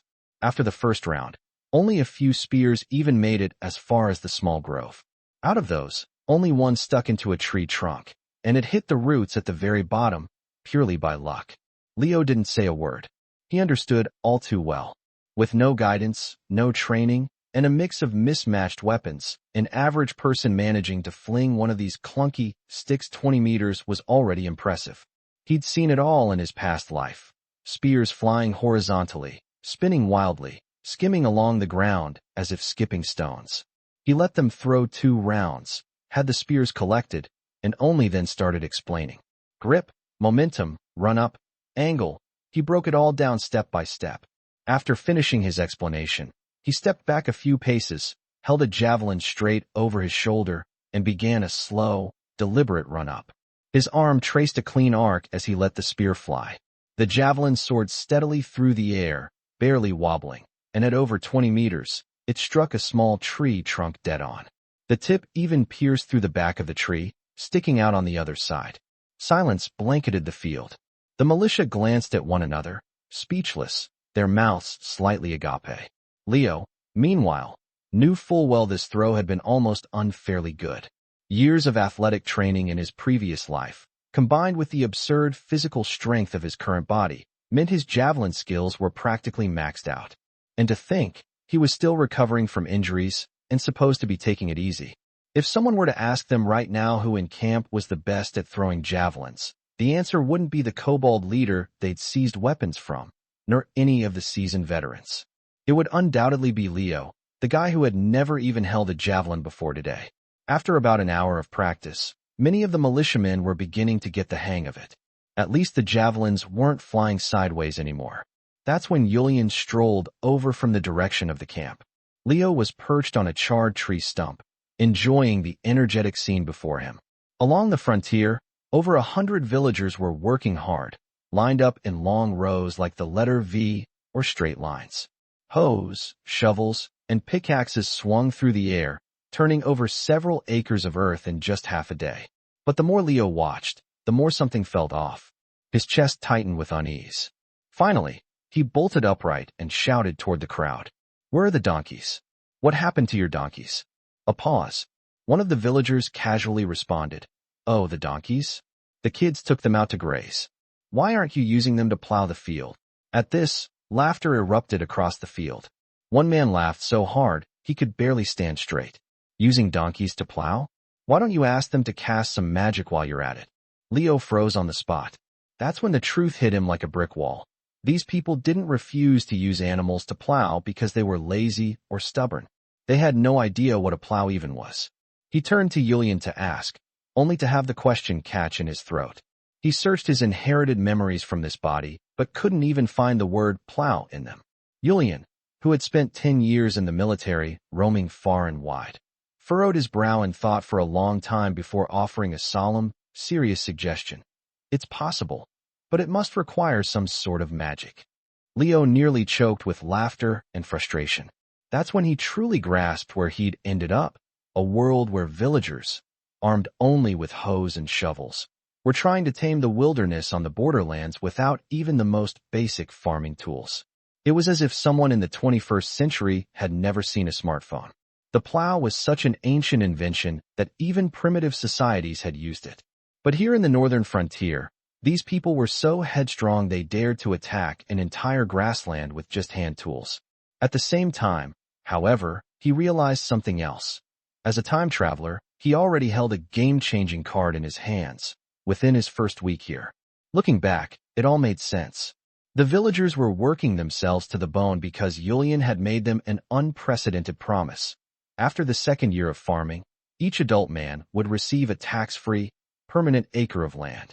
However much they could clear this first year would become their share. This was a once-in-a-lifetime opportunity, especially considering that in the wealthy provinces of the empire's south, tenant farmers had been driven out of existence by noble estates. Every blade of grass that grew on the land belonged to the lord. Here, with such favorable terms, the villagers were ready to toil as if their lives depended on it. To them, every inch of this land was their future. Leo didn't waste another word. He turned and headed straight back to the camp. In his tent, he snatched Olivia's best shovel right out of her hands. Then, with a few whacks, he bent the shovel's blade. Olivia protested in vain. He followed up by cutting several wrist-thick branches, shaving and shaping them, and nailing them together crosswise. Finally, he mounted the warped shovel blade onto the base of the crude wooden frame. By midday, a rough but functional curved plow stood before him. Hoisting the plow over his shoulder, he headed back to the field. Olivia, leading a donkey, walked behind him, casting curious glances. By the time they reached the field, everyone there had stopped what they were doing to watch. Leo tied the rope to the donkey, adjusted the plow's position, and gave a sharp command. The donkey didn't budge. Olivia barely suppressed a giggle as she stepped forward, grabbing the reins and leading the donkey from the front. Only then did the animal begin moving lazily forward. When the plow's blade sank into the loose riverbank soil, the effort was almost non-existent. Dry grass and scattered pebbles flipped aside as the donkey pulled forward effortlessly. Dark, damp soil rolled out in neat rows behind them. The laughter in the field vanished completely. More than 100 villagers, who had spent the entire morning breaking their backs to clear a few acres, were now watching in stunned silence as a single donkey, guided by a teenager, easily churned up row after row of earth. Leo gripped the plow handles tightly, not looking back. He knew that from this moment on, the way Julian looked at him would no longer be the same. It would no longer be the look of a man watching a boy practice throwing spears. And with that realization came another. The real trouble was only just beginning. A 15-year-old boy producing things no one, not even seasoned veterans, had ever seen before: a proper javelin throw, a functional plow, and an array of knowledge yet unrevealed. This kind of talent couldn't be hidden, nor could it be avoided. As Leo dragged the odd wooden contraption back to the barren field, at first the villagers paid him no mind. What could a clueless outsider who had never tended a field possibly know? But just a few minutes later, every pair of eyes was fixed on him. Everyone straightened up, standing tall. A narrow trench about a foot deep stretched behind Leo. It was long, straight, and clean. The militiamen, drenched in sweat, their shovels sending sparks flying as they dug, had all been left far behind by what he had achieved on his own. Urian was the first to grasp the significance of it. A grizzled veteran who had served 5 years as a frontier scout, and then another 5 years manning a spear at Wind God Fortress before rising through the ranks to become an imperial soldier, his eyes lit up immediately. He even muttered something in refined imperial. He had seen this before, during a fleeting moment on a march through the southern territories. The image had stuck with him ever since. It was a moldboard plow. To understand what this meant, you had to recognize where this village stood, both figuratively and literally. Perched north of the icy North River and beyond the Anzuno River, this land was the absolute backwater of the continent, a forsaken place where even the nobles barely bothered to visit. They managed their estates here through stewards while they stayed cozy on the southern banks, sipping warm mulled wine. These lords only cared about the livestock in the pastures, the pelts from the hunting grounds, and the timber and herbs from the forests. Encouraging the locals to cultivate the land? Not a chance. The rye and beans collected from the villagers mostly ended up as feed for horses. Leo's village was one of the rare few on this northern riverbank that survived by farming. Before Urian retired to this place, the village lacked even decent iron tools, and wealthier homes might have just a few pigs and sheep. Over a third of the food here came from foraging: acorns, mushrooms, wild herbs, and cassava dug from the mountains. In the south, when freemen couldn't make ends meet, they might abandon farming to become tenant farmers. But in the north, if you left your land, the only outcome was collapsing and freezing to death in the snow. That's why Urian had been stunned when he saw that trench. But things were even more desperate than that. On top of everything else, there was an immediate existential threat: the beastfolk scouting parties roaming the north. Nearby villages much like theirs had silently resigned themselves to awaiting death. The only reason Urian had kept the villagers calm was that he had taken over as leader and was holding the community together with sheer determination. Exactly what was he holding on to? He was clinging to the hope for a miracle that might somehow allow the village to recover before winter descended. And right now, this plow represented that miracle. Urian made an immediate decision. He summoned the most skilled carpenters in the village and had Leo explain the design while they hammered out 18 simplified versions of the moldboard plow in one go. Every single donkey in the camp was brought out, strapped to the plows, and driven into the fields. Productivity tripled on the spot. With the able-bodied freed up from farming, Urian led them to the western slopes of the Riverbend Peninsula. Turning soil wasn't all there was to farming. This particular plot of land was fertile because it was near the river. However, that same proximity meant that during the summer floods, the entire peninsula could turn into a swamp. If the village wanted to keep this land, they would have to dig a trench at least 5 feet deep at the base of the slopes to connect the southern marsh and the small lake, to drain excess water during floods and redirect water during droughts. After planting was done, they'd need to build a small embankment along the riverbank before the summer deluge arrived to stop the surging water. Perfect farmland never comes without a cost. The rich soil of the Riverbend Peninsula was no exception. Meanwhile, the elderly, women, and children stayed behind on the farmland. The children guided the donkeys, the women manned the plows, and the elders followed to pick out grass roots and stones. The scorched black soil was being transformed at a speed no one in the village had seen before, into neat, fertile furrows ready for planting. Leo crouched on a decayed tree stump, silently watching the scene. But in the back of his mind, he heard a distant, faint voice. Iron plow and ox-driven tillage unlocked. Farmer productivity +1. Grain yield +1. He kept his expression calm, his hands slowly twisting strands of discarded hemp fiber from the camp into rope. One strand at a time, even and taut. Urian was digging trenches. The villagers were plowing the fields. Everyone believed the hardest part was now behind them. But Leo knew the truth. The plows might make survival possible for the village this winter, but what lay ahead after that? The beast folk wouldn't turn around and return north just because they had managed to cultivate a few more acres of rye. Leo stared down at the hemp rope in his hands, his gaze darkening. This rope wasn't meant for bundling firewood. Suddenly, a smooth pebble smashed squarely into Leo's forehead, the impact leaving him dazed for a moment. Even more absurd was that the person who had thrown the pellet was standing with his back to Leo and at a distance of nearly 50 feet. Covering the lump now rising on his forehead, Leo glared at a bewildered militiaman still clutching a sling in his hand. One thought echoed in Leo's mind. If the guy had thrown with just a little more force, Leo wouldn't just have a bump on his head. He'd be 6 feet under, killed on the spot by one of his own students. Yet, annoying as it was, Leo knew he had to continue teaching them, because this simple sling was now the village's best bet for surviving the next attack. Rewind to earlier that day along the riverbank. Leo's hands had been steadily forming a hemp rope, about as thick as a chopstick, inch by inch. The body's previous owner, who had spent over a decade living as a feral, wild survivalist, had an uncanny knack for outdoor skills like peeling bark and braiding rope. But his craftsmanship was rough and crude. Every yard required tying extra knots to keep it from unraveling. The current Leo, however, brought a different level of finesse. The knowledge he'd retained after crossing into this world allowed him to craft far sturdier ropes, a far cry from the clumsy, thick cords of the body's former owner. At the center of the rope, he wove a small pouch, attaching one end to a loop and the other to a tassel-like grip. The loop fit snugly onto his forefinger, while the tassel rested in his palm. He placed a pebble, about the size of an egg, into the pouch, spun it twice, and let it fly.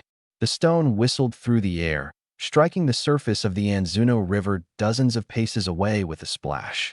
A sling, one of the most ancient weapons ever devised by humanity, ingenious in its simplicity. In a place where even basic composite bows had to be painstakingly handcrafted, this tool was a game-changer, practically overpowered for what this village needed. Against humanoid creatures like kobolds or goblins, small, unarmored, and unshielded enemies, a flung stone from a sling was far more lethal than a bone-tipped arrow. Plus, the materials couldn't have been cheaper. The riverbank offered an endless supply of suitable ammunition. That was why Leo had chosen this as his trump card. He silently focused and wove over 30 cords in a row. Olivia was by his side, helping him along the way, and the ones they made were almost indistinguishable from the original samples.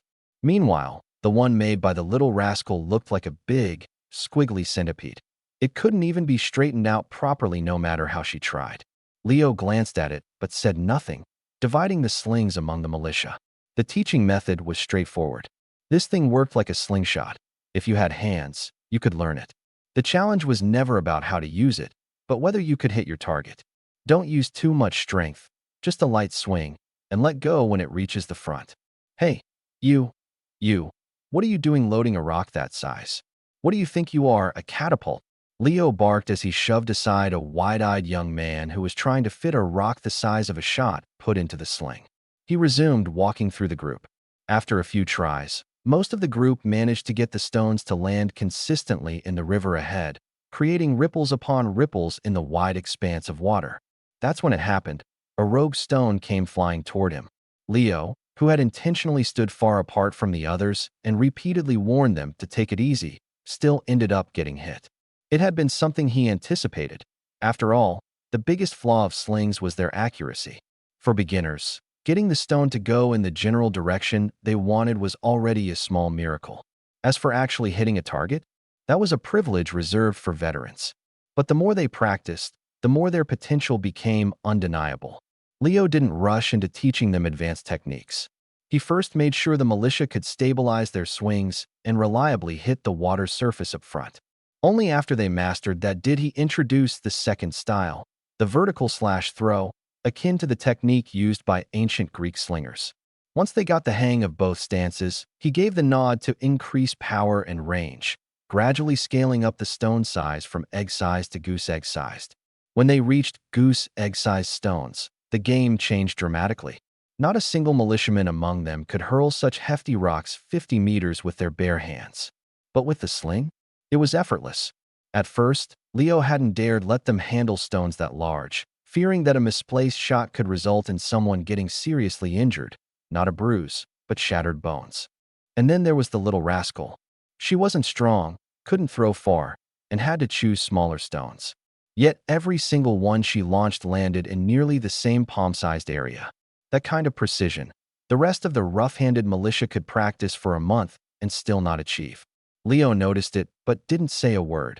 He quietly filed the observation away in his mind. The riverbank echoed with the constant splash of stones hitting the water, ripples spreading one after another. For the first time, the militia found training could be somewhat enjoyable. Compared to back-breaking tasks like digging trenches or plowing fields daily, tossing a few slings felt like a holiday. Even so, they were all clear on one thing. Being able to launch a goose egg-sized rock 50 meters wasn't just for fun. If that rock hit the head of a kobold, it would be game over. Standing at the riverside, watching the lively scene, Leo felt a sense of determination rising within him again. A simple invention each day, he refused to believe he couldn't build a team capable of surviving. Once he confirmed the militia could continue practicing on their own, Leo stopped supervising them. He called over the little rascal and headed upstream. There was another project he had been working on that morning, a small fish pond built where the river split. Tonight's dinner depended on that pond's catch. Upon reaching the fish pond's edge, the little rascal walked around it twice, crouched, and stood back up, circled it once more, and scanned the crystal-clear, shallow water. Finally, she raised her head and stared at him. "Where's the fish?" Leo froze. The small pond, only a few square meters wide, was so clear you could see the bottom. He had personally herded the fish into it that morning and sealed it off, but now, not a single fish was left. Not just a few missing, none. Zero. With dusk settling in and smoke rising faintly from the campfires, Leo hoisted the little rascal under his arm in a single motion. She didn't resist. She didn't even make a sound. When his hand reached into her pocket, the little girl even closed her eyes, as though she was accustomed to being scolded. From her pocket, he pulled out a small piece of bread, something she had hidden away to save for the next morning. She curled up into a small ball, unable to even protect such a small item. Leo crumbled the bread into pieces and scattered it into the pond. "Don't worry, I'll pay you back double later," he said casually, throwing her over his shoulder. "Let's go back to eat. There's soup tonight. I'll make sure you get a big bowl." At this moment, the most critical thing for the camp was obvious: food. 300 people had migrated down from the north, and many were already on the brink of running out of supplies. Those with savings handed over what little they had to Olivia without hesitation. Those without relied on Urian's limited stockpile to eke by. At this point, the concept of mine and yours no longer existed. The camp had temporarily reverted to its most basic form, one big communal pot, and everyone gathered around it. The pot was set up at the heart of the camp. 3 of them, to be exact, bubbling away. When they said soup, it was really just porridge. Hulled wheat formed the base, with pickled vegetables, radishes, acorns, peas, dried mushrooms, and a wild hare caught by a lucky scout that day added in. It had been simmering all afternoon. To the starving group, the so-called thick soup, which looked like something straight out of a 1990s backcountry farm, tasted like a holiday feast. Leo swiped 2 large clay bowls from Olivia's cart and went to stand by the pot. That's when something strange happened. In the past, when Leo stood by the pot, villagers would either avoid him, glare at him, or fawn over him. Today, it was different. The looks they gave him were mixed with something unusual: surprise, doubt, scrutiny, and even a touch of reverence. Whispers rippled through the crowd, centering on the same murmur over and over. "Sole possession. It's sole possession." The woman ladling out the soup even offered him the ladle automatically, letting him serve himself. Leo didn't bother to address any of it. He focused on the pot, swirling the ladle to scoop out the heartiest bits of ingredients into his bowl. As for why the whole village had suddenly started obsessing over the term sole possession, Leo had an idea, but it wasn't something to worry about right now. Once he'd scooped out the most filling parts from the pot, he carried the 2 bowls back, drinking from one as he prepared to. Line, spears glinting under the weak morning light, forming the camp's fragile first defense. Leo stood at the head of the line, his heart pounding but his grip on the spear steady. This wasn't the first time he'd been outnumbered, and he doubted it would be the last. But it was the first time he saw desperation etched so clearly on both sides. The kobolds, those dog-headed creatures, weren't charging with coordinated precision like before. Their formation was haphazard, frayed. The rear was made up of old, frail kobolds and pups trailing behind the few able-bodied ones in front. This wasn't an attack, it was an act of survival. "Look at them," Leo hissed under his breath to the militiamen closest to him. "They're not here to win. They're here because they've got nowhere else to go." Yet that didn't make them less dangerous. A cornered animal was the most unpredictable, and Leo had seen enough of the wastelands to know that a creature with nothing left to lose could rip apart anything in its path. "Hold the line," he barked, his voice cutting through the rising tension. He didn't have time for fear. Each second counted. His sharp eyes swept over the small defenses they'd scrambled to put together. Hastily built barricades, field traps hastily drawn into the dirt, and overworked villagers holding blunt weapons instead of proper tools of war. It wasn't much. Honestly, it was barely anything. But it had to be enough. The morning fog clung heavily to the ground, giving the scene an eerie quietness, only broken by the muffled sound of paw and claw treading across charred soil. And then, all at once, the air seemed to shift. One of the younger militia members flinched, his spear wobbling. Leo caught the movement immediately and barked, "Steady." He looked directly into the boy's wide, fearful eyes. "Think about your family behind you. You're the only thing between them and those things." "Hold." His words sunk in, and the boy gripped the spear tighter. As the kobold pack broke into a run, screaming with guttural yelps, Leo's mind worked furiously, calculating his next move. He tightened his grip. The spear felt heavier than usual, not because of its weight, but because of the burden tied to it. Every choice he made from now on dictated the lives of everyone in that camp. And then came the breaking point. The kobold's leader, the largest among the group, lunged for the flimsy barricade. Its chain flail swung wildly, the spiked ball dripping with something that definitely wasn't water. The air itself seemed to break under the heavy whoosh of its weapon. Leo didn't flinch. Without hesitation, he let out a guttural roar of his own and hurled the spear in his hand. It was a precise, instinctive throw, honed from years of desperate survival. The spear arced beautifully before slamming into the kobold leader's face with a sickening thud. Blood sprayed, and the beast crumpled, its chain flail dropping to the ground with a metallic clatter. The battlefield seemed to freeze for a single heartbeat. The other kobolds hesitated, glancing nervously at their fallen leader. This was the moment. The turning point. Leo stepped forward, yanking the dropped flail from the ground and raising it high above his head. "For the camp," he roared, his voice ripping through the fog like a clarion call. Push them back. That was all the militia needed. Emboldened by their leader's decisive action, they surged forward like a dam bursting. Spears lunged, makeshift shields battered, and the field erupted into chaos. The kobold pack faltered, the cohesion they barely had disintegrating.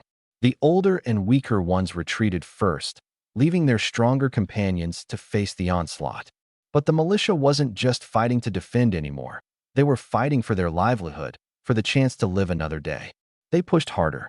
By the time the sun had fully risen and the morning mist had dissipated, the battle was over. The kobold remains littered the scorched earth like the remnants of a terrible storm, but it was the camp that stood victorious. Some villagers bore injuries, and none escaped exhaustion, but the line had held. And though the defenses had been perilously thin, it had worked. Leo leaned heavily on the bloodied chain flail in his hand, sweat dripping from his brow, his chest heaving as he sucked in lungfuls of cold air. Behind him, villagers began to emerge cautiously from their hiding spots, relief mixed with disbelief painted across their faces. And as Leo looked back at them, their wide eyes full of newfound respect, he realized that this fight had been about more than just survival. It had cracked open the shell of suspicion and distance they'd once held toward him. This wasn't the end, not by a long shot. More challenges loomed over the horizon, and food and safety were still scarce. But for the first time, Leo felt that he wasn't an outsider looking in. For the first time, the camp wasn't just a place he was stuck in. It was home. A few sparse lines. Javelins stabbed into the ground near his feet, a shield in hand, and a sling loaded with smooth pebbles. On either side of the makeshift fence line, a cluster of young men armed with hoes and pitchforks stood nervously to fill out the numbers. Atop the cart, Urian and a couple of archers held position, ready to assist from above. This was everything Leo had to his name. The real trouble was that within this body resided the previous owner's fiery, impulsive spirit. As the kobolds closed the distance to 100 meters, Leo could already feel his blood pressure rising. His fingers trembled with adrenaline, screaming for him to charge out and deliver the first blow. It was only the vestiges of modern self-control that kept him rooted in place. Leo knew all too well that in battles like this, if the leader charged recklessly, the entire formation would collapse. He swirled the sling in one fluid motion, yelling, "Fire!" 20 slings swung simultaneously, launching a scatter of pebbles into the approaching kobolds. Most missed their mark, hitting the ground harmlessly, but a few struck their targets. Some kobolds stumbled and fell, others got back up with cracked skulls, still standing, dazed but alive. Leo wasn't disheartened. He knew slings weren't meant for lethal damage. They were tools to disrupt an enemy's charge, throwing off their pace. Hoping for remarkable success in a single attempt was pure fantasy. The real game-changer came next. Javelins throw. 20 javelins arced through the air, soaring toward the cramped mob of kobolds sprinting forward. Jammed together like trees in a dense forest, they made a perfect target. 7 or 8 kobolds were immediately struck down, pinned where they stood. Leo didn't waste a moment to admire the damage. He bellowed for the second volley. By the time the second wave was launched, the remaining kobolds had already breached the 10-meter mark. Shield wall. 20 round shields slammed together in unison, forming a solid barrier. From the gaps between shields, the tips of short spears protruded, poised and ready. Leading the charge was an enormous kobold warrior, drooling with aggression, baring sharp teeth. Using its momentum, it launched itself into the air, aiming to leap over the shield wall and crash down from above. This was it, the perfect chance. At the center of the shield wall, Leo spun his chain hammer like a sling. With all his force, he launched it upward.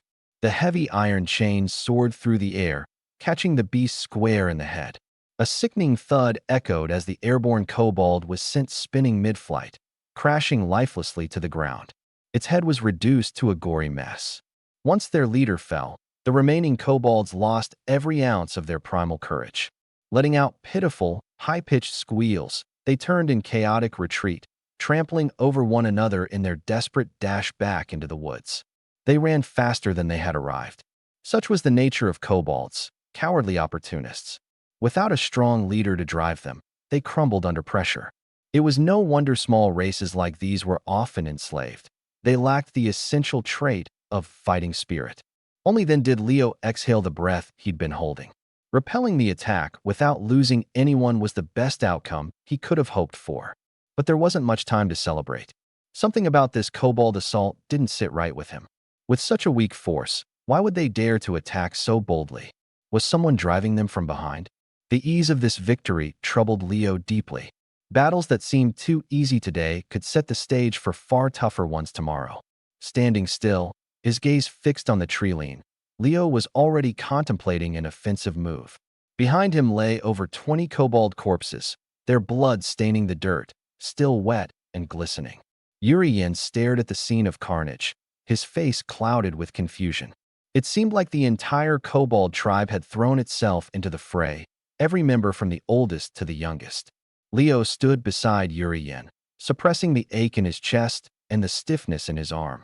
But his first words weren't of celebration. Instead, he declared, "Eat breakfast quickly. We're going after them. We're wiping out their nest."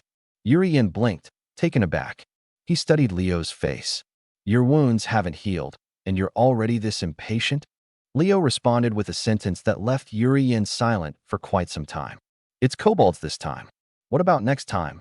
That one sentence laid bare the grim reality of their predicament. There wasn't just one kobold tribe in these wildlands.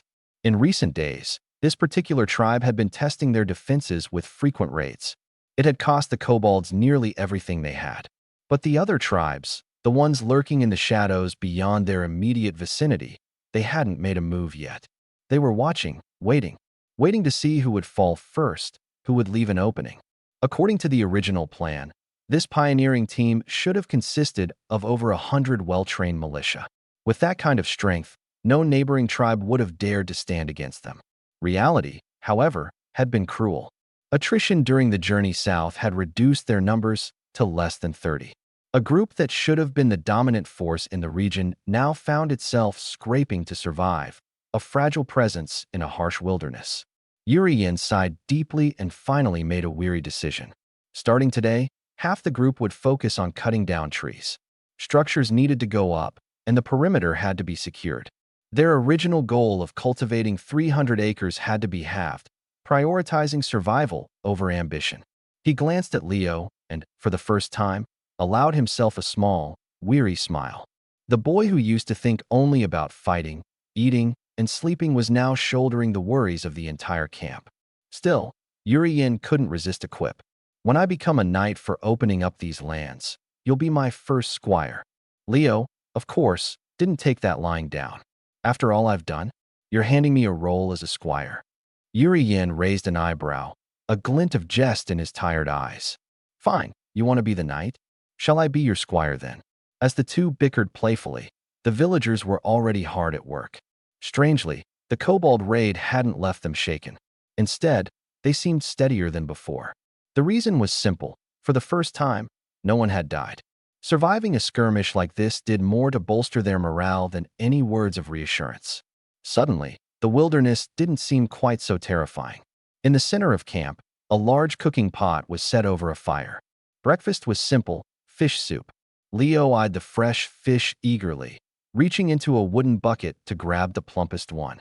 Before he could, though, Olivia slapped his hand away. She planted herself on the bucket, her dress puffing out around her, covering the backup tub as well. Like a mother hen guarding her chicks, she glared at him. "Not a chance. They all go into the pot. Everyone shares." Leo's eyes flicked with mischief. He immediately switched tactics, donning a sorrowful expression. "This might be my last meal. I'm heading out to deal with the kobolds after this, maybe never to return." Taken aback by the dramatic line, Olivia faltered for just a moment, long enough for Leo to dive under her and snatch a fish from the bucket. He darted away, triumphant, though only managing to grab one. A hand-sized little fish dangled at the end of his hand. Carrying it like a triumphant general returning to his homeland, he marched ahead, followed closely by a tiny mouse looking up at him with boundless admiration. They were off to roast the fish. After the jokes and the meal, the real business began. Leo and Urian had a quick strategy meeting and assembled a militia team of 25, along with another 25 reserves composed of able-bodied young men. A group of 50 in total, they were led by 2 scouts who tracked the kobold's path straight back to their lair. Urian stayed behind to guard the camp with the rest of the people. Leo was quite literally taking the camp's strongest fighter force with him, leaving the elderly and helpless behind. But someone had to defend the place. There were more threats lurking around this region besides the kobolds. Years ago, when Urian was stationed at the Western Watchtower, he often patrolled and cleared out this area near the Anzino River's bay.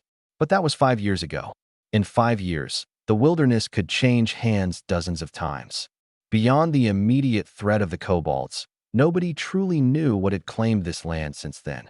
It was a mystery that needed solving all over again. The Empire had its military standards in place. Conscripting infantry meant iron-reinforced armor, wooden shields, and steel swords. The regulations were explicit. If equipped properly, the 7 or 8 young men under Urian's command, who were nearly treated as his personal guards, could immediately fill the ranks as standard Imperial infantry. But the problem was glaringly obvious. Where were the weapons? Where was the backup? A ragtag team of 50 was marching toward an enemy stronghold that even the scouts hadn't managed to fully explore. Leo knew there was no avoiding this fight.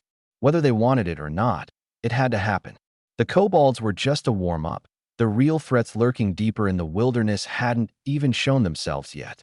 As they trudged through the dead forest on the southern bank of the Anzino River, Leo and the group found themselves at the kobolds' literal doorstep. The ground was covered in a thick layer of decaying leaves, a foot deep. Any even halfway skilled tracker could follow the trail left for them. Getting lost wasn't the issue. The real concern was that the equipment of Leo's team fell embarrassingly short of expectations. In a formal Imperial battalion, this mix of 1 third-tier soldier, 5 second-tiers, 20 first-tiers, and 25 conscripted farmers could hold their own against prairie cavalry in direct combat. But with Leo's unit, no iron helmets, no chainmail, not even shoulder plates or greaves.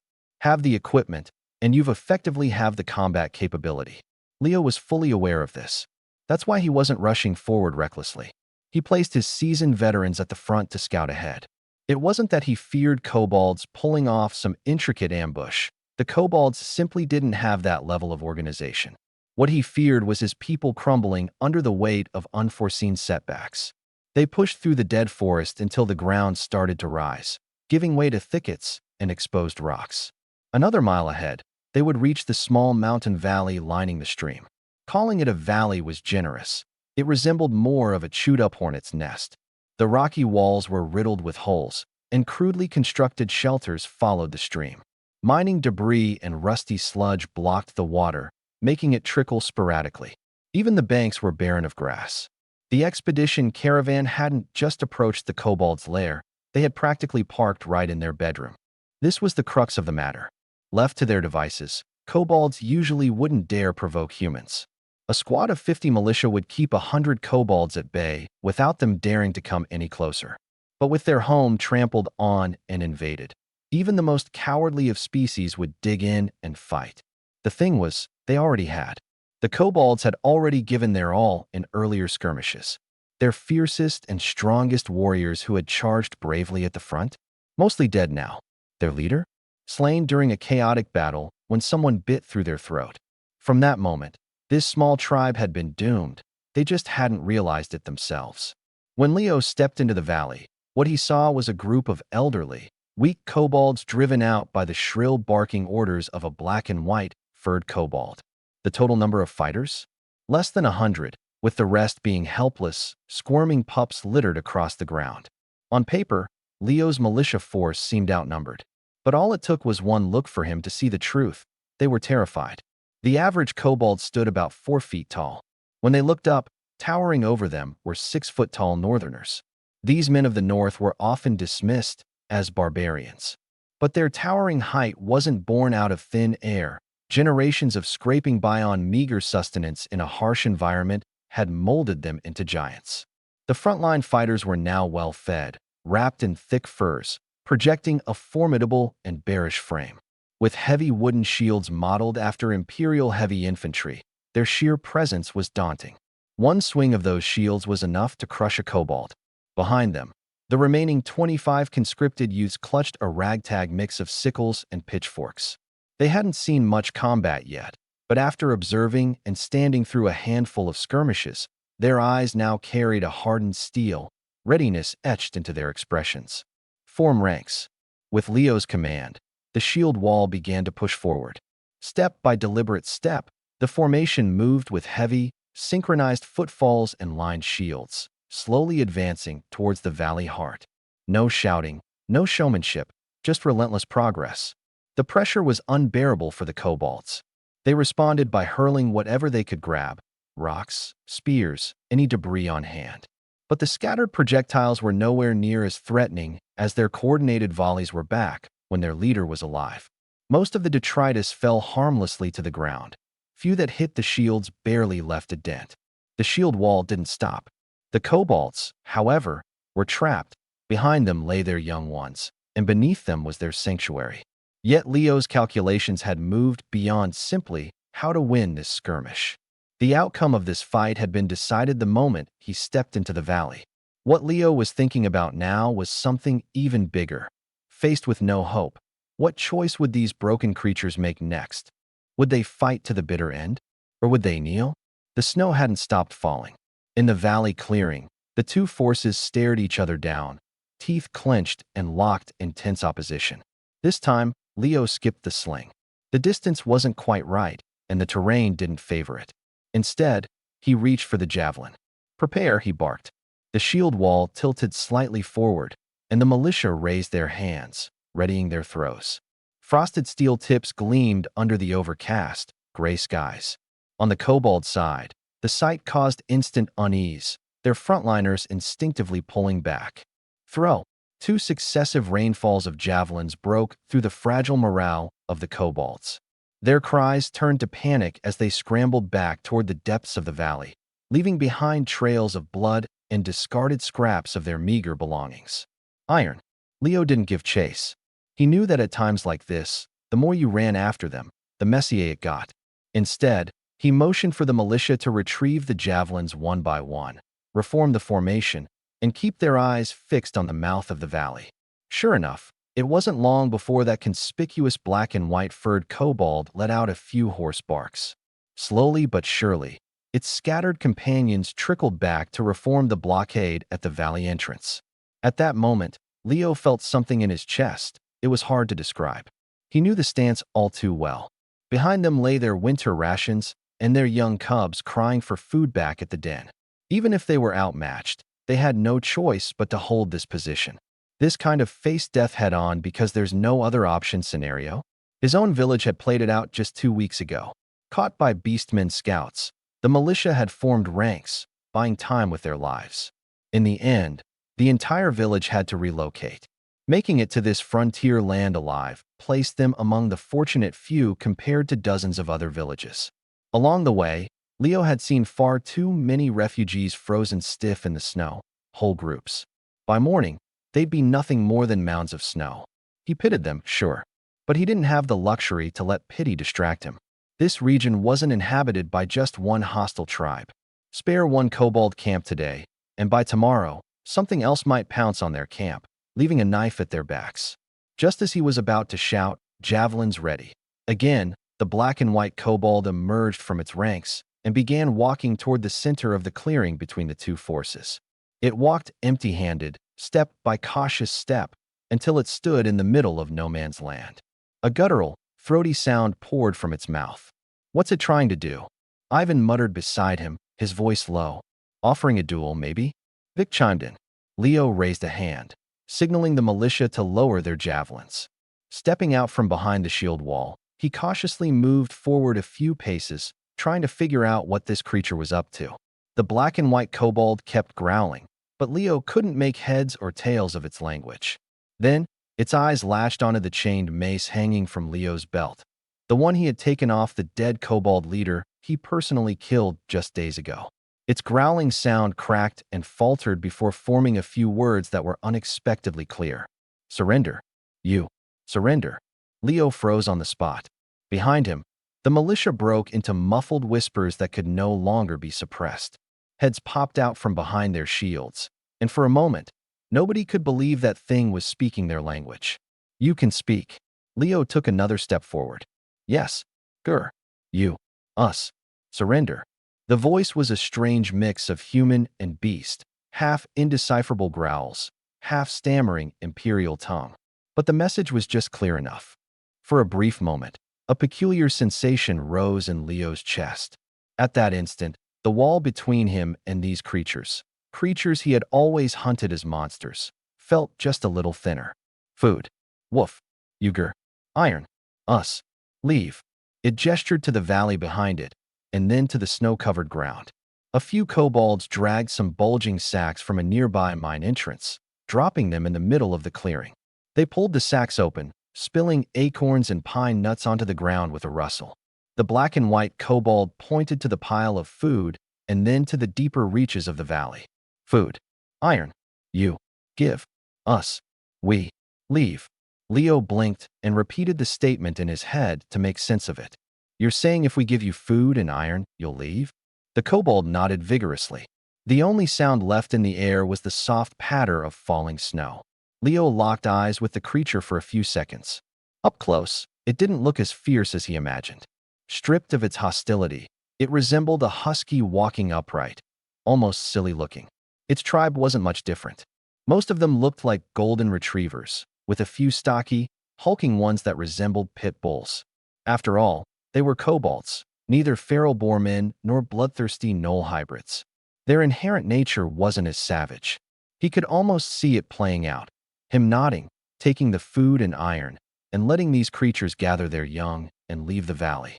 It would be an exceptionally clean and bloodless conclusion, not a single militia member harmed.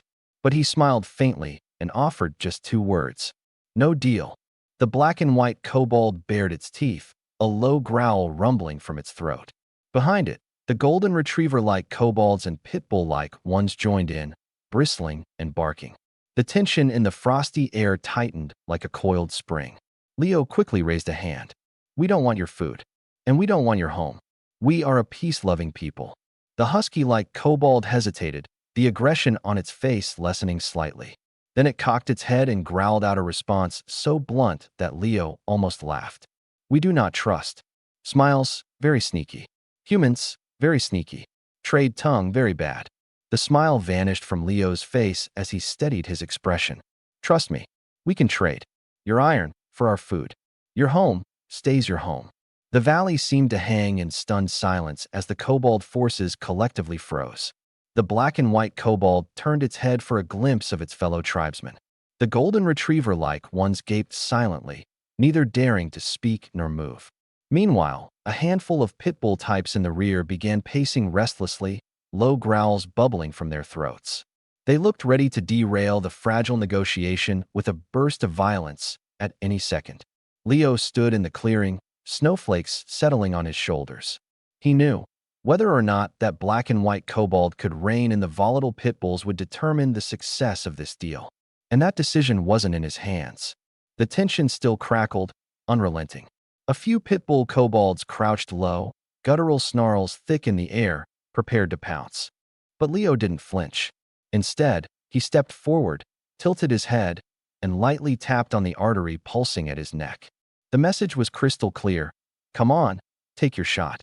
The pitbull's eyes flickered between the throbbing vein at his neck and the chained mace hanging from his belt. The creatures circled cautiously, their growls wavering before dissolving into hesitant whimpers. Slowly, one after another retreated back into their ranks. They knew, deep down, they stood no chance against the smiling human calmly standing before them. When the tension broke, Leo didn't hurry to call off his men. Instead, he glanced over his shoulder and commanded, hand over all your rations. 50 militia members tossed everything they had, 2 days' worth of dry bread per person, all into one pile. When the hard bread landed among the kobold's scattered acorns, the opposite side erupted in an audible chorus of gulps. That sound carried both their hunger and the faint glimmer of a potential fate, one that might just turn their lives around. Leo pointed deliberately at the food and spoke clearly. Food, in exchange for your iron. Peace, in exchange for cooperation. The husky-like kobold chieftain lowered its head, muttering under its breath, and the intense gleam in its eyes started to fade. It was on the verge of nodding. That's when Leo added, almost casually, but I have one small condition. You must send at least 20 of your young to our camp to learn our language. Communication is the key to keeping this peace. The snarls returned instantly, bared fangs and fiery outbursts erupting as the kobold leader growled instinctively. Humans, deceitful. Kobolds will never be slaves. Let's pause here for a moment to provide some context. That slogan, kobolds will never be slaves, is a bit of a running joke. Centuries ago, kobolds had roamed abundantly north of the Anzino River. They had clans, shamans, traditions. They even built a city of their own. Then the human clans aligned with the Atlantean Empire. Their heavy cavalry and well-armored infantry swept through, driving the beast folk into the snowy wilderness. The kobolds who had been allied with the beast folk suffered dearly. Many killed, many enslaved. The survivors retreated to the forested mountain slopes, reverting to a primitive state over generations. Winters brought hunger and the deaths of countless young. Summers and autumns were spent mining and forging, only to find iron or couldn't be traded for a single loaf of bread. Humans only approach kobolds with 3 intentions: wipe them out, drive them off, or capture and sell them for profit. So, in truth, the kobolds dreamed of finding a stronger race to serve under, in exchange for stability and food. Just mining, that's all they wanted, a simple, secure existence. Leo? He read them like an open book. Before they could get too worked up, he followed up their shouted never slaves with a calm, almost disarming addition: full room and board. Adults can come too, no limit, and you're free to leave whenever you want. The husky leader's eyes visibly lit up. Behind it, the same pack of kobolds that had been snarling moments ago softened their stance noticeably, like a group of golden retrievers catching the scent of roasted meat. Sensing the perfect moment, Leo delivered his final negotiation piece. If you refuse, then you'll need to leave this area entirely. The words sounded gentle, but the weight behind them hit hard. They all knew the stakes, what a winter migration meant. Most of their young wouldn't survive the journey. Staying and sending away 20 young as exchange students? That meant trading iron for food, not having to scramble through the mountains to scrounge for acorns, and finally gaining the stability they'd longed for over centuries. The husky leader huddled with its comrades, back and forth murmurs filling the air. Eventually, heads bowed low in concession. 20 small, fuzzy kobold youths were gently guided forward, lining up shyly behind the husky chieftain. While several of the kobolds could manage broken phrases in the imperial tongue, none dared venture into the human camp alone. Their leader would personally oversee this undertaking. Meanwhile, 20 human militiamen began hauling sacks of acorns and pine nuts onto their shoulders. Up the mountain path they moved, a surreal procession. At the front, the husky chieftain led 9 golden-furred kobolds and 20 nervous youngsters. Behind them, humans carried the supplies. They had their spoils, and now they had their connection to iron ore. But Leo knew full well, the real challenges weren't hidden in the woods. Bringing 20 kobold youths back to the riverbend camp? That was just peeling back the lid on a whole new problem. What would Ulrich, his officers, say? And what about the older villagers, particularly the seasoned militia who saw kobolds as little more than pests to be hunted? Those answers were still hidden behind a veil. The husky leader occasionally glanced over its shoulder at Leo, its gaze a mix of reluctant submission and something else. Something undefined, waiting to fully reveal itself back at the camp. One by one, dirty chunks of spongy, crude iron were dumped before Leo, along with 10 baskets of carefully sorted ore. This was the kobold's treasure, the sum of their meager wealth. Pride swelled in the husky-like chieftain's chest as it eagerly explained, gesturing toward the raw iron. This spongy material required relentless hammering by a blacksmith for 10 days just to forge a single spearhead or pickaxe head. Each adult kobold carried a small pick to extract ore. Their warriors wielded crude iron-tipped spears. Throw it like a javelin, just like the militia demonstrated moments ago. It was primitive technology, but in the wild, that's what sustained them. Felling trees, mining, and hunting prey their size all depended on it. Leo took in the explanation, his eyes scanning over piles of goods, until they stopped abruptly. He'd noticed something about the baskets and sacks. The woven wicker baskets were tightly and skillfully crafted. The flax sacks, their weaving particularly fine, seemed far too refined for daily kobold work, finer, even, than what some of the women in Leo's village could manage. And these kobolds didn't even wear clothing. Leo's tone slowed, scrutinizing the leader. Where did you get these baskets and sacks? The husky leader opened its mouth, but no answer came. It stammered, silent. That momentary pause? Leo's instincts flared like a warning bell. He'd been doing calculations in his head all along. Over 100 kobolds. If pushed to the breaking point, they'd be like 100 wolves in a pack. If it came down to a brawl, only half of his 50 militiamen might walk away alive. And out of those 50, only half were decent fighters. The rest were there just to bolster morale and look intimidating. Driving the kobolds off wasn't any better. If the kobolds became desperate and decided to retaliate, Songzi, collaborating with nearby non-human tribes to launch hit-and-run attacks, or breaking into smaller guerrilla units to specifically target isolated villagers and patrol soldiers, would mean the riverbend camp would never get a peaceful night's sleep again. The cleanest solution was subjugation. Offer a little benefit, hold on to their lifelines, and make them work for you. But this current stalemate was a red flag. The husky-headed creature grumbled for a moment before forcing out 2 guttural words, wild folk. Leo's expression darkened instantly. Those 2 words carried significant weight. In the northern territories, those who dutifully paid taxes, served in the militia, and lived under the protection of the Lord were called subjects. On the contrary, those who evaded taxes, refused to serve, and sought no one's protection were called wild folk. Though it sounded neutral, In common speech, it became a euphemism for bandits, brigands, and thieves. Centuries ago, small tribal leaders who refused to yield and village chiefs, unwilling to be assimilated, retreated deep into the forests and mountains. They survived through hunting and raiding, targeting noble estates. Though their numbers dwindled and power weakened over time, the name stuck. Anyone engaging in highway robbery was labeled a wild folk.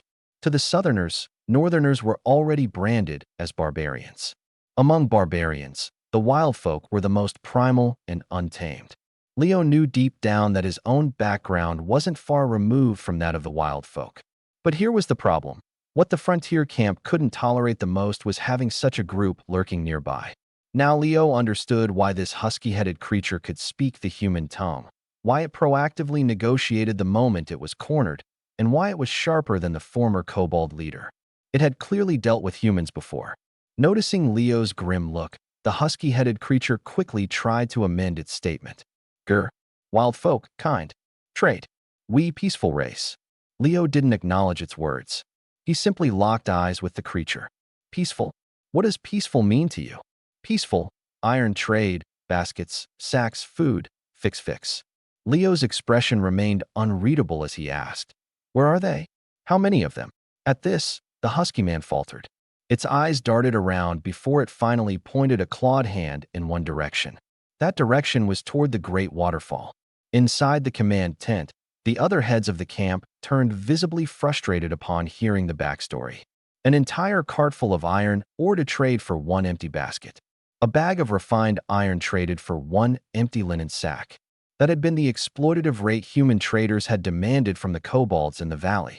Even Yuri Yen, the usually stoic leader, slammed his fist against the table in frustration, cursing those greedy merchants. The others shook their heads in disapproval, muttering how outrageous and unjust the terms were, so unfair that even the kobolds seemed pitiable. What was truly strange, however, was that the kobolds had been putting up with it for years without retaliating. Leo was fully aware that something deeper was at play. He ordered the captured kobold to be confined in an open area at the camp's outskirts. 20 militia members were stationed around it, not as guards, but neither as hosts.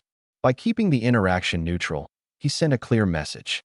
Only after setting these precautions did he invite the golden-haired creature, the female who called herself a princess, into the main tent.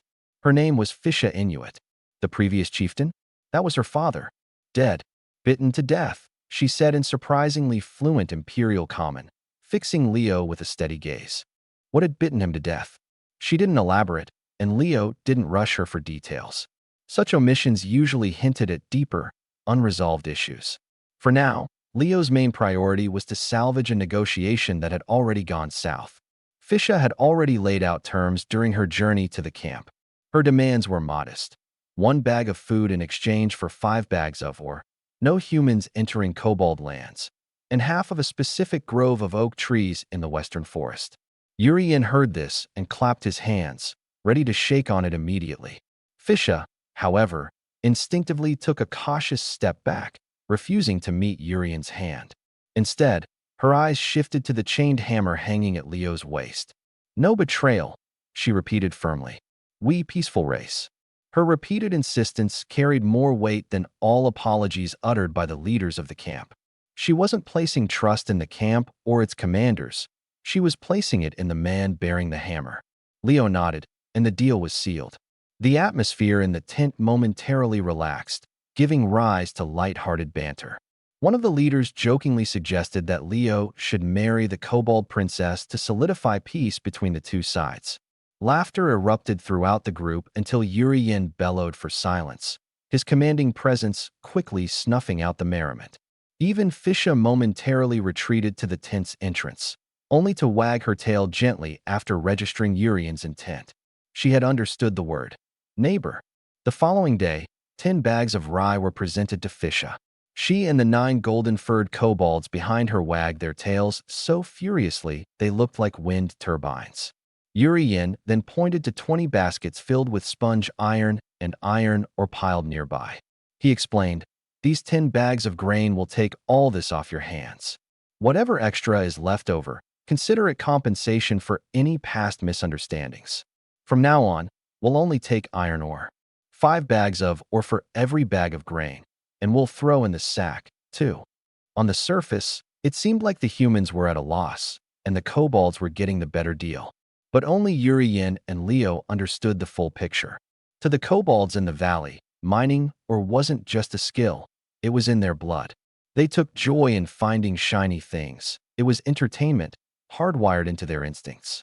Iron ore to them was barely more valuable than ordinary stones, piling up everywhere like trash. The real effort lay in producing sponge iron, which required wood to burn, endless hours of labor, and collaboration from the entire tribe. That was their true treasure, something they hated to part with. Meanwhile, grain was a non-negotiable necessity for any race's survival in harsh winters. As for the linen sacks, to a tribe that didn't even know how to grow flax, those were luxury items. Worn sacks could be repurposed into clothing, bedding, curtains, and even torn into strips to make rope. Decorative ornaments used for courtship. The kobolds didn't know how much these items were worth in town. What they did know was that no one in their entire tribe could craft something like this. So when Fesha volunteered to take responsibility for delivering the iron ore to the riverbend camp, Julian's eye twitched involuntarily. He quickly did some mental calculations. A bag of rye weighed less than 50 pounds. A similarly sized bag of iron ore tipped the scales at a hefty 200 pounds. Trading at a ratio of 5-to-1, a single bag of grain could earn them a whopping 1,000 pounds of iron ore. And not just any iron ore, high-quality hematite with a reliable supply. Any respectable blacksmith in a nearby town would jump at the chance to purchase it. On the surface, it seemed like the humans were making amends. In reality, the camp was essentially securing the valley's entire output for themselves in exchange for 10 bags of rye and a few burlap sacks. But Julian couldn't bring himself to smile. He couldn't forget the words Leo had whispered to him just before entering the tent yesterday. The previous chieftain? He was mauled to death. The piles of discarded iron ore, the group of useless golden retrievers wagging their tails, the suddenly vacant chieftain's position, and the unspoken look in Fesha's eyes. All these elements pieced together pointed to the same ominous question. What kind of creature could kill a kobold chieftain on their own territory? And, more importantly, was it still roaming the mountains? 20 kobold cubs had been left behind at the camp. No one came to pick them up. No one even glanced back at them. Their parents, carrying 10 sacks of rye on their shoulders, cheerfully disappeared into the dense forest, not bothering to differentiate which of the cubs might have been their own offspring. This was the peace Leo had traded for.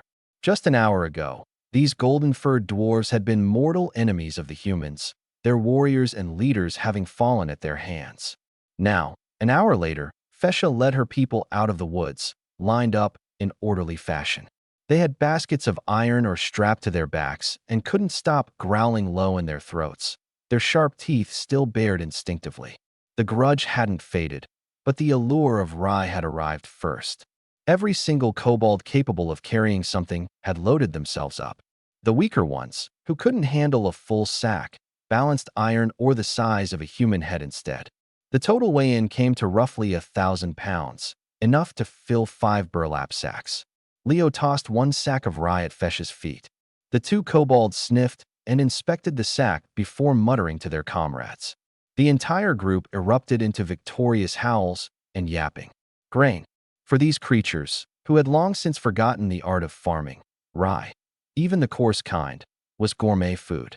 Dump it into a big pot, mix in some tree bark, acorns, and pine cones, maybe toss in a couple of rats, simmer it for half a day, and the whole tribe would get a decent meal. Removing the husk. Who had time for that kind of waste? Leo watched as the kobolds shouldered their grain sacks and gathered their sacks of iron ore, jubilantly disappearing back into the woods. He finally exhaled a small sigh of relief. But he didn't smile. Julian, however, was grinning from ear to ear, chest puffed out with pride. He assured them that he'd haul the iron ore into town by tomorrow and sell it off quickly. After all, he was a local, and he knew how to get things done. Leo didn't reply. He simply glanced toward the distant waterfall hanging on the horizon. Savages, a peace-loving species, that's how the books described them. But Leo knew otherwise. This deal had gone through not because the kobolds were reasonable, but because they were starving. 20 cubs as hostages? Forget it. Except for a few of the females like Fesha, the rest couldn't even remember how many kids they had birthed. If you thought these furry little critters could tether a tribe's loyalty, you were dreaming. The only thing that ever truly commanded respect was strength, whether your fists were harder than theirs. Leo had barely finished that line of thought when things went south in the camp. A militia member, in charge of watching the kobold cubs, came running over with a distressed look. Those little critters chewed a hole in the pig pen and escaped. Everyone's running around trying to catch them. It's chaos out there. Don't be fooled by their fluffy, cuddly appearance. Sure, they'd stumble and roll on the ground every few steps, looking as cute as puppies. But once they weaned off mother's milk, their teeth grew sharp, and nobody dared let their kids get too close to them. The pig pen, of course, hadn't been meant for the kobold cubs in the first place. It was hastily put together by a young man in the village trying to win over Agatha, the widowed woman. Her husband and mother-in-law had been killed by orcs, leaving her with two small black pigs that she treated like her own children. She had carried them all the way from the northern frontier to Riverbend camp, sleeping beside them along the way to keep them safe. The pigs, sleeping in her tent, had dashed quite a few men's romantic ambitions. Leo, uninterested in all this, headed straight for the pig pen. Inside the broken fence, a group of kobold cubs was staring blankly at a few human children from across the wooden barrier. Leo pushed the gate open, bent down to pick up a few sticks of firewood, and threw them on the ground. He pointed at the sticks, bared his teeth, gesturing toward his own, pointed back toward the fence, and then finished it off with a swift, definitive gesture across his throat. Understand, the little fur balls huddled together in terror, nodding so fast it was as if their heads were on springs. Smart as could be. A quiet snicker broke the air behind him. Olivia had snuck over at some point and had been watching the whole scene. She smirked, her lips curling slightly. Seriously, Leo? How old are you? That's just ridiculous. The sky barely glowed with the first hints of dawn as Julian, accompanied by 2 militia members and a sack of iron ore, set off on a donkey, leaving the camp behind. This was a trip he had to take. Riverbend Camp was an isolated outpost, a lone nail hammered into the edge of Wolf Ridge, over 1,000 miles south from the glacial banks of the Northern Ice River. To the east lay a few small towns and villages barely hanging onto human control. To the west stretched the primeval forest, so vast and wild that even the elves couldn't tell you exactly what lurked in its depths. Beasts, rival clans, unknown perils, all awaited any soul brave or foolish enough to venture in. Whether the camp could survive the winter depended entirely on that sack of iron ore. It had to be bartered in the nearest town, Isenpaul, for whatever supplies they could get. With Julian gone, Leo immediately puffed up his chest, ready to take charge of everything. But he quickly discovered that no one cared. The lumber crew had their own methods. The seasoned farmers wielding their hoes knew what they were doing, and his attempts to micromanage were met with nothing but indifference. Truth be told, the real force keeping the camp running was Olivia. From sick villagers to festering wounds, and whatever child-related problem emerged, she took it all. Who did you fight with today? How much food will be divided up for everyone? One thing after another piled up in front of her. She was only 16, yet amidst this group of apathetic and illiterate people, she was the only one who could write, count, and manage the money bag. To them, her word was absolute, as unquestionable as if it were the law of nature. What was even more absurd was the group trailing behind her. Just a couple of days ago, Leo had dragged back a litter of kobold pups from outside and forcibly handed them over to Olivia, demanding she raise them as her sons. With an unsettling warning, he declared, "If even one of them dies, beware of a kobold rebellion." The little creatures were so cowed by his threats that they became utterly submissive, and whenever they saw Olivia, they would repeat one word. Mama, mama, mama. No matter how much effort was spent teaching them, they never learned a second word. Now, the kobold pups clung tightly to Olivia's heels as they wandered around the camp, resembling a mother hen leading her chicks out for foraging. In 2 days' time, the only achievement Leo could boast about was using his brute strength and brute threats to compel the villagers to use the newly dug latrine pits instead of randomly relieving themselves around the tents. His grand vision of getting things in high gear and overhauling the place was nowhere to be seen by the second afternoon. As for Yulian, unexpectedly, he returned slightly ahead of the schedule, riding a mule back into camp. The things he carried on the mule's back were noticeably heavier than the day he left. The northern winds hadn't yet truly unleashed the full force of winter, but the chill from the currents on the river was already biting enough to make one's bones ache. Leo stood on a hastily constructed wooden footbridge, a fishing rod in hand, with the planks beneath his feet wobbling as the river lapped against them. Behind him loomed a mountain of iron ore, nearly 10 tons in just 2 days, all carried by the overzealous kobolds who disregarded life and limb. The cost of this effort? Simply 20 bags of rye. The entire kobold tribe had slipped into a sort of frenzied determination where falling behind, even for a moment, could cost you your share of the grain. The problem? The rye was running dangerously low. Olivia had already calculated the numbers. If Yulian didn't return with reinforcements soon, the entire operation risked collapsing. Once the kobolds lost that fervor, it'd be next to impossible to rally them again. Leo initially failed to grasp what Yulian aimed to do until the first wooden plank of the bridge was hammered down into the riverbanks. That's when it hit him. This Anzurno River cut through the entire northern expanse. Downstream lay the small town of Isenpol, followed by the northern stronghold of Ornik, and farther still, the ocean. If there were boats, this river could act as the lifeblood of the northern frontier. The catch was, there were no boats. Yulian stood on the bridge for half an hour, hands clasped behind his back, trembling under the relentless river breeze. Before he left, he gave a single order: keep your eyes on the water. If any boat comes, notify me immediately. As the daylight gradually faded, tiny black specks appeared on the water downstream. For small fishing boats, no longer than 16 feet each, barely capable of holding 1,000 pounds of fish. But for a fledgling settlement with nothing even resembling a functioning ship, this was a monumental leap forward. The first boat was full of people, while the following 3 were crammed with cargo, leaving only 2 rowers on each to maneuver them. Leo sent one of the kids back to alert the rest of the camp while he caught and secured the ropes tossed by the approaching boats, tying them firmly to the bridge one by one. When the first person stepped up onto the wooden planks of the bridge, Leo froze for a moment.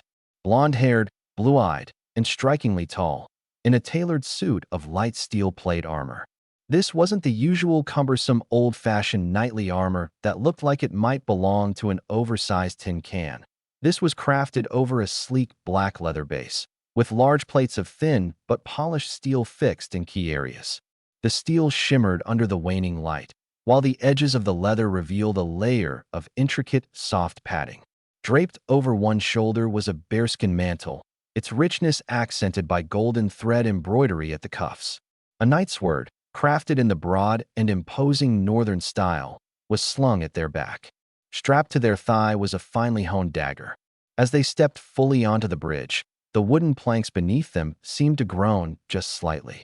Leo glanced down at himself, a patchwork mess of stained furs stitched together into a haphazard excuse for armor, with a bearskin shawl of his own that looked more like rags than anything else.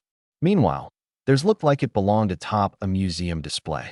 The knight's scrutinizing gaze swept over the crude, modest settlement, creasing their brows ever so slightly before they brushed past Leo entirely, making a beeline for Yulian. Between Isenpol and upstream, the river's currents are calm, but the channel is littered with reefs and stones. Large ships wouldn't dare attempt the route.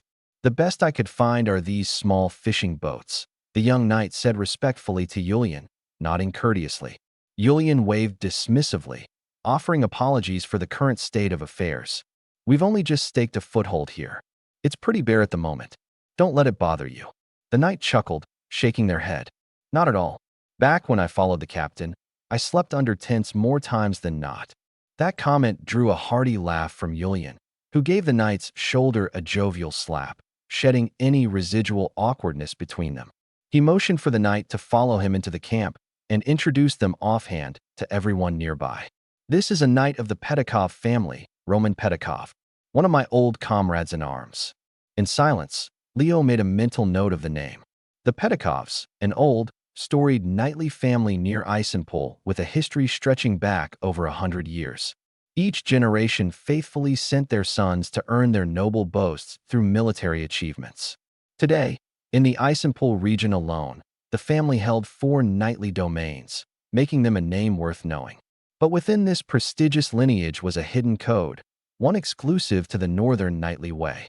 Knights were not nobles. Not in the northern frontier. The plot of land a knight held was not inherited property, but a gift bestowed by an earl. Knightly families didn't have the sprawling auxiliary houses or standing private armies to back them as actual nobility did. To retain their titles, to keep their land, every generation had to shed blood, accumulating military merits through service. If any family fell short, the earl could strip them of their rank with a single declaration in the name of the battle god, Tyr, replacing them with a more capable contender. That was why this Pedikov knight displayed such deference toward his former squad leader, Yulian. Roman's father, Rigolov, had once served as a knight at the Western Watchtower, where Yulian had been one of his scouts. Later, Yulian was recruited into the elite Wind God Fortress Heavy Infantry Corps as a squad leader, when Roman was nothing but a toddling, crying child. Yet here that child stood, all grown up, battle-hardened, and respectful, having made his way through life to stand tall as a knight revered by others. Captain, the old knight had sneakily assigned his own son to his squad. This bond was stronger than blood itself. It's this very connection that explains something peculiar. Why a knight hailing from the prestigious Pedikov family personally captained a ship laden with goods and traveled upstream from Isenpool to report at this backwater camp, a place that couldn't even boast a proper fence. Urien walked deeper into the camp with young knight Roman in tow, waving for someone to come over. "This is my daughter, Olivia," he introduced. The wind from the river swept up, ruffling the pile of dark iron or near the dockside. In the distance, kobold laborers trudged back and forth from the riverbank, carrying supplies. Little did they know, the small fishing boat that had just docked had silently connected this struggling frontier settlement to the larger waterways of the northern region. Now, the problem wasn't about having grain or boats anymore. It was about how much value this pile of iron ore could fetch when floated downriver, and whose attention it might attract. Beyond the camp, a few rickety fishing boats with shallow drafts floated on the narrow river. The supplies they delivered included food, farming tools, and a prized gift kept hidden till now, 20 finely crafted steel swords. Urien's eyes crinkled with delight the moment he saw them. Putting an arm around the young knight's shoulders, he heaped on the praises, one after another. Strong soldiers, stable foundations. Why? In a few years, this riverbend will become the largest frontier settlement under Isenpool's influence. Every coin that your father invests now will yield a 100-fold return in the future. To an outsider, it might sound like a confident frontier lord reporting the success of his endeavors to his sponsor. But through the tent flap, Leo, standing outside, knew better. It was all talk. This so-called frontier holding was about as grand as a backyard vegetable patch. A walk around the camp made that plain. Urien had promised in his letter nearly 1,000 settlers, trained militias, and defensive structures capable of holding off beasts and even hostile outsiders. But looking at the current crowd, they bore more resemblance to beggars and wild folks than to settlers. The moment young knight Roman arrived at the encampment, his brows knit in frowns that barely relaxed. The first thing he asked once inside the tent was, "Captain, is this supposed to be your frontier?" Urien could only laugh awkwardly and explain, "People get attached to their homelands, and not everyone is willing to leave the north. I can't force them, you know." Swiftly shifting gears, he started painting a promising picture for Roman. The second and third waves of settlers are already on their way. Just give it a few years, and your father's investment will multiply. Roman wasn't buying it. Shaking his head in mild disbelief, he muttered, "My father isn't that easy to fool. He'll send someone to check." Hearing this, Urien grinned ear to ear. Throwing an arm over Roman's shoulder, he teased, "Isn't that person you?" Then, without missing a beat, he gestured toward his daughter with an unmistakable glint in his eye. "How's my girl? You two should get to know each other better." That was his true motive all along. At that exact moment, Urien noticed Leo still lingering in the tent, his expression practically screaming disdain. Urien's mood soured instantly. "What are you standing there for, kid? Go unload the goods." Leo was unceremoniously shooed out. Stepping out of the tent, a bitter feeling churned in his chest. In the memories of this body's former owner, Yuri Yin was a savior to the villagers, a larger-than-life figure ruling over the wilderness with strength and absolute authority. Never in those memories had Yuri Yin bent over backwards, talked so sweetly, or tried to peddle his daughter like this. But Leo wasn't the same person as the body's previous owner.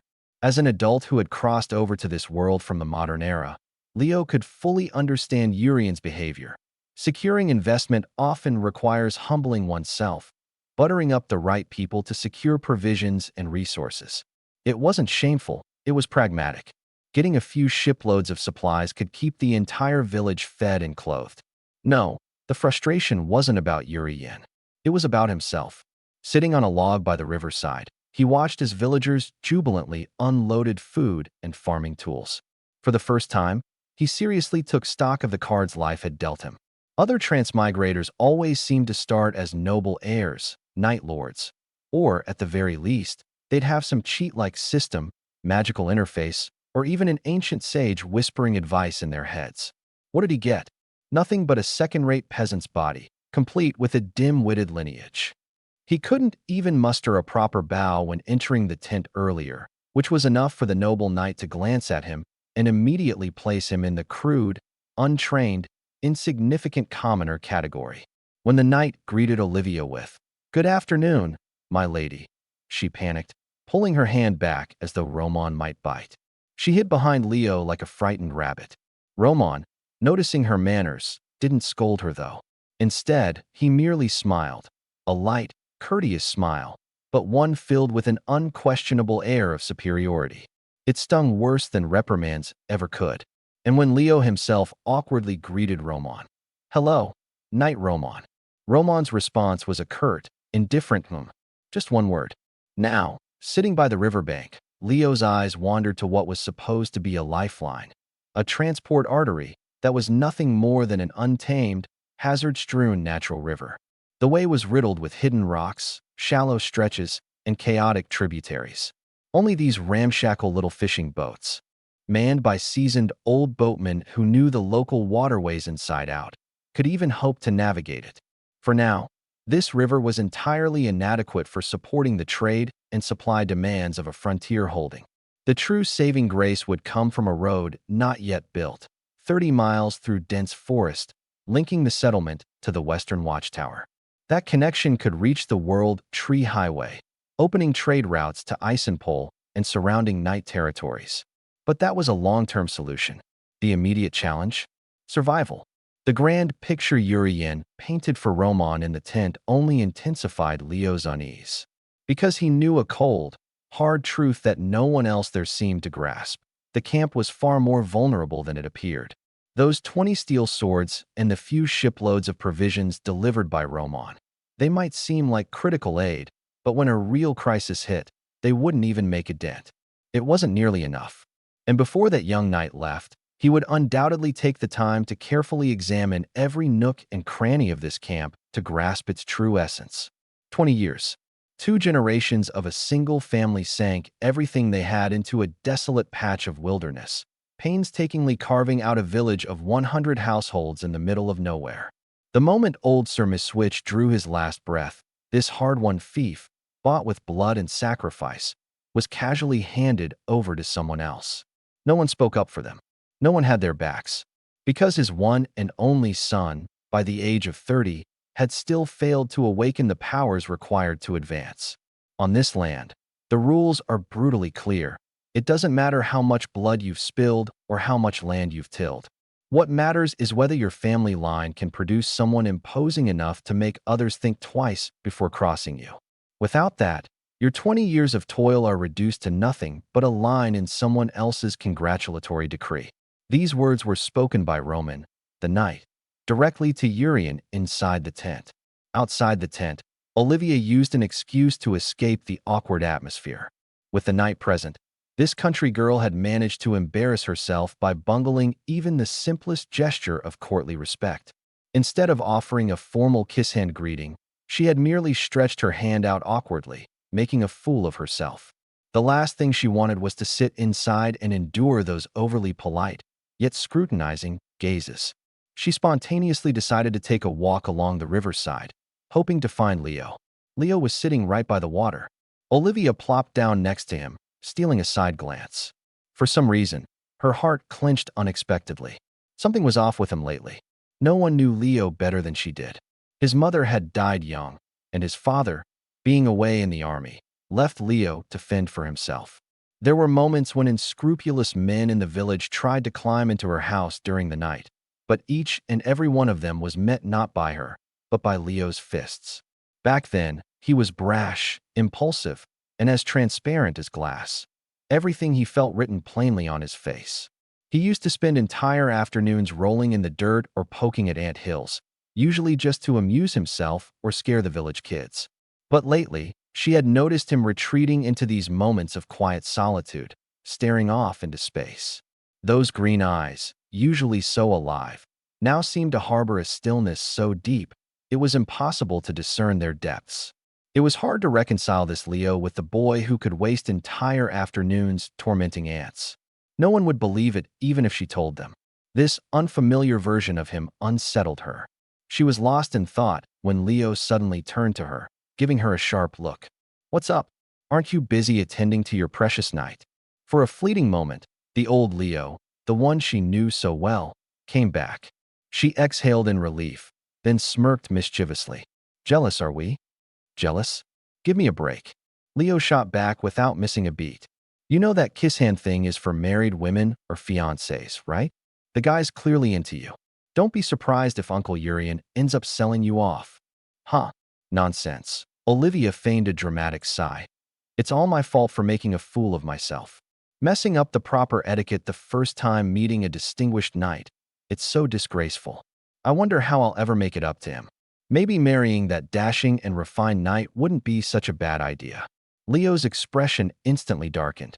Without hesitation, he lunged forward, reaching for her hand. "Over my dead body. In that case, I get to kiss it first. Get off me, you idiot." The two broke into playful chaos by the riverbank. When the laughter subsided, Olivia adjusted her skirt and stole another glance at him. For just a moment, she convinced herself that this was the same old Leo she'd grown up with. Gathering her courage and feeling a hint of blush creeping up her cheeks, she extended the back of her hand. Leo squinted, and a dangerous glint flickered in his green eyes. The next second, he smacked her hand hard, let out a roaring laugh, and took off running. "You jerk! Get back here!" Olivia shrieked, her hand still stinging as she picked up her skirt and chased after him, cursing so furiously that she accidentally slipped into the imperial tongue. Inside the tent, however, there was no laughter. Roman, his face composed, finished recounting the story of those 20 years and looked directly at Urian. "Captain," he said, "do you know why my father has always stopped me from becoming a frontier knight?" And then he answered his own question. "Because of this. The problem isn't carving out new land. It's not being able to defend it once you do." Urian remained silent. At last, he understood why his plan to lead over 1,000 people southward into the wilderness, to found a new settlement, had even given Roman's father, Rigolov, the head of the Pedikov family, and someone who had once placed great faith in him, cause for hesitation. The head of the Pedikov family wasn't unwilling to help. He was simply crunching numbers. The first calculation: if failure comes quickly, it's a blessing in disguise. At least you can cut your losses early. The second calculation: what if it's a bottomless pit, one that could drag the entire Pedikov family down with it? And the unspoken third calculation lay hidden in Roman's story. Even if you succeed, there's no guarantee the land will remain yours. The flickering flame in the tent cast a wavering light. Urian held his cup of wine, but did not drink. He had thought the hardest part of heading south would be the wild beasts, the plagues of the frontier, or the famines of the early years. But now he understood differently. The hardest part was that after claiming the land, he would have to cultivate someone from among his people, a figure formidable enough to make others think twice before challenging them. Without such a person, all they built, everything those 1,000 souls toiled for, would inevitably end up as just another line in someone else's rewards ledger. Meanwhile, outside the tent, the two young people continued their playful squabble, oblivious to the weighty matters unfolding inside. And none of them, not even Olivia, knew what lurked in the depths of Leo's faraway eyes during his solitary moments.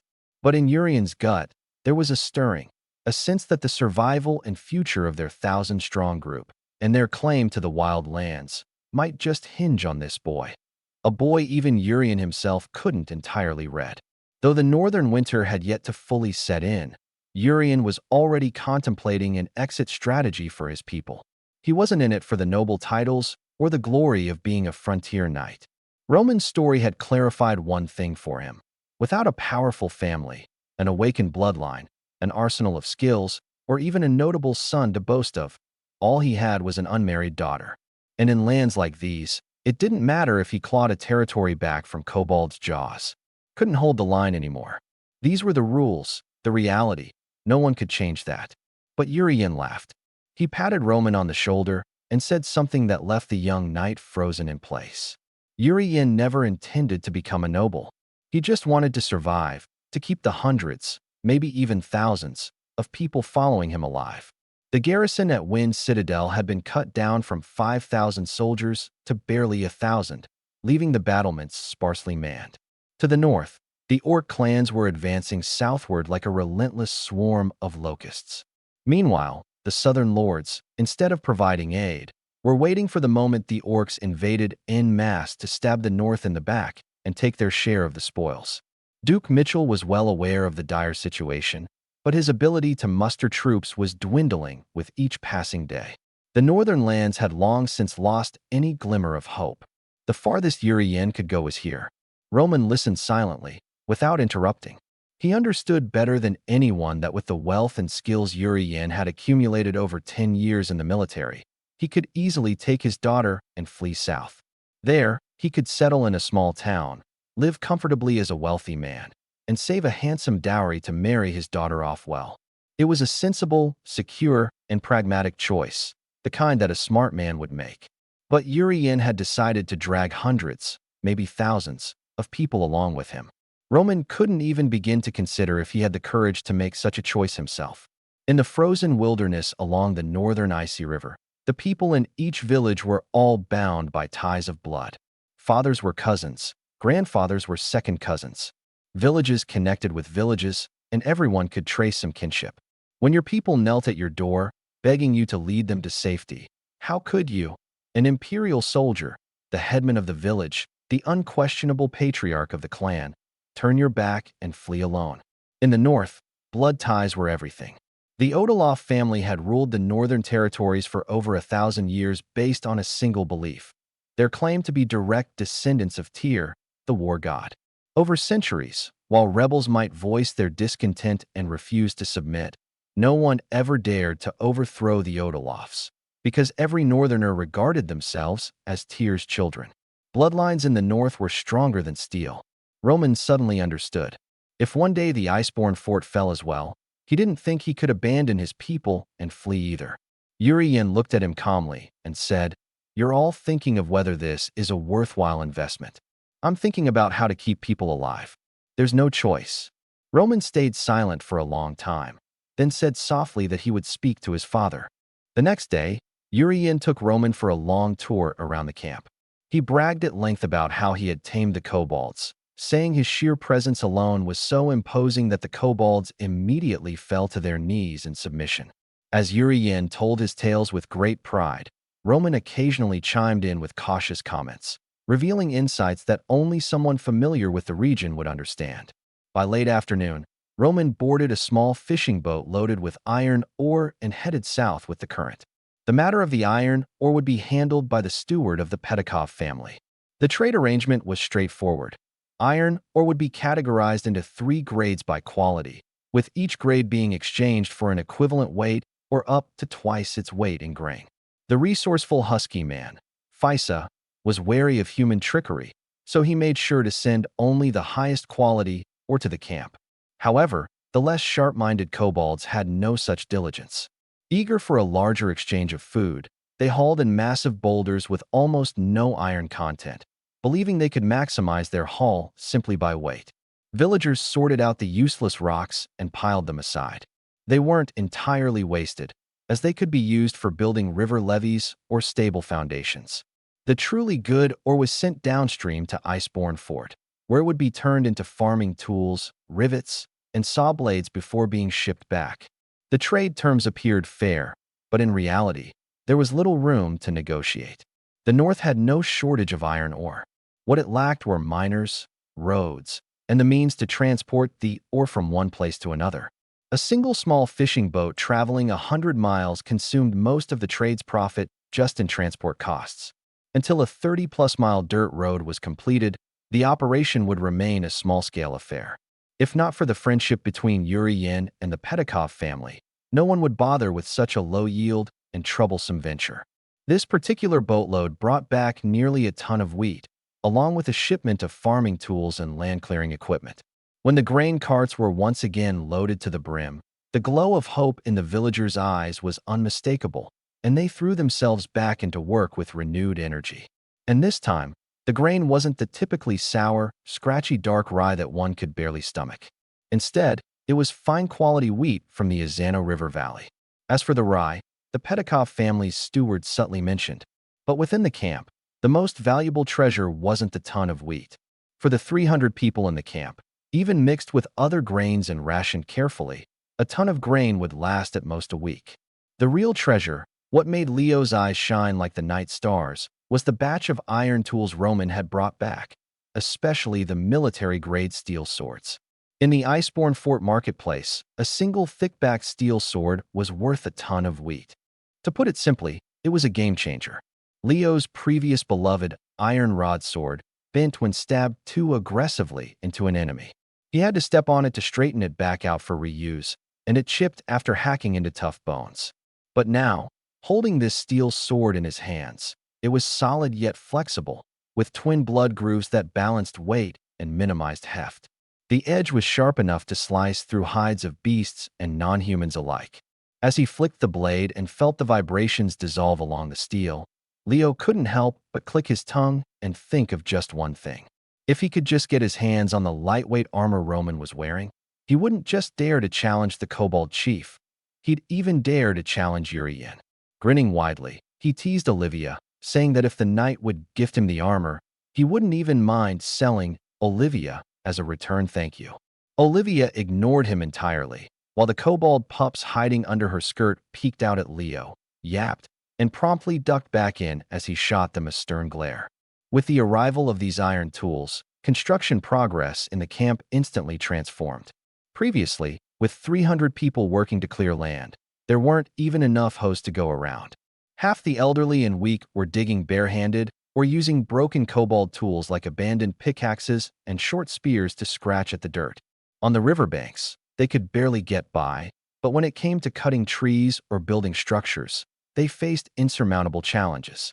In the dense western forest, trees so thick they'd require 3 people to encircle them were considered ordinary, and anything smaller than that.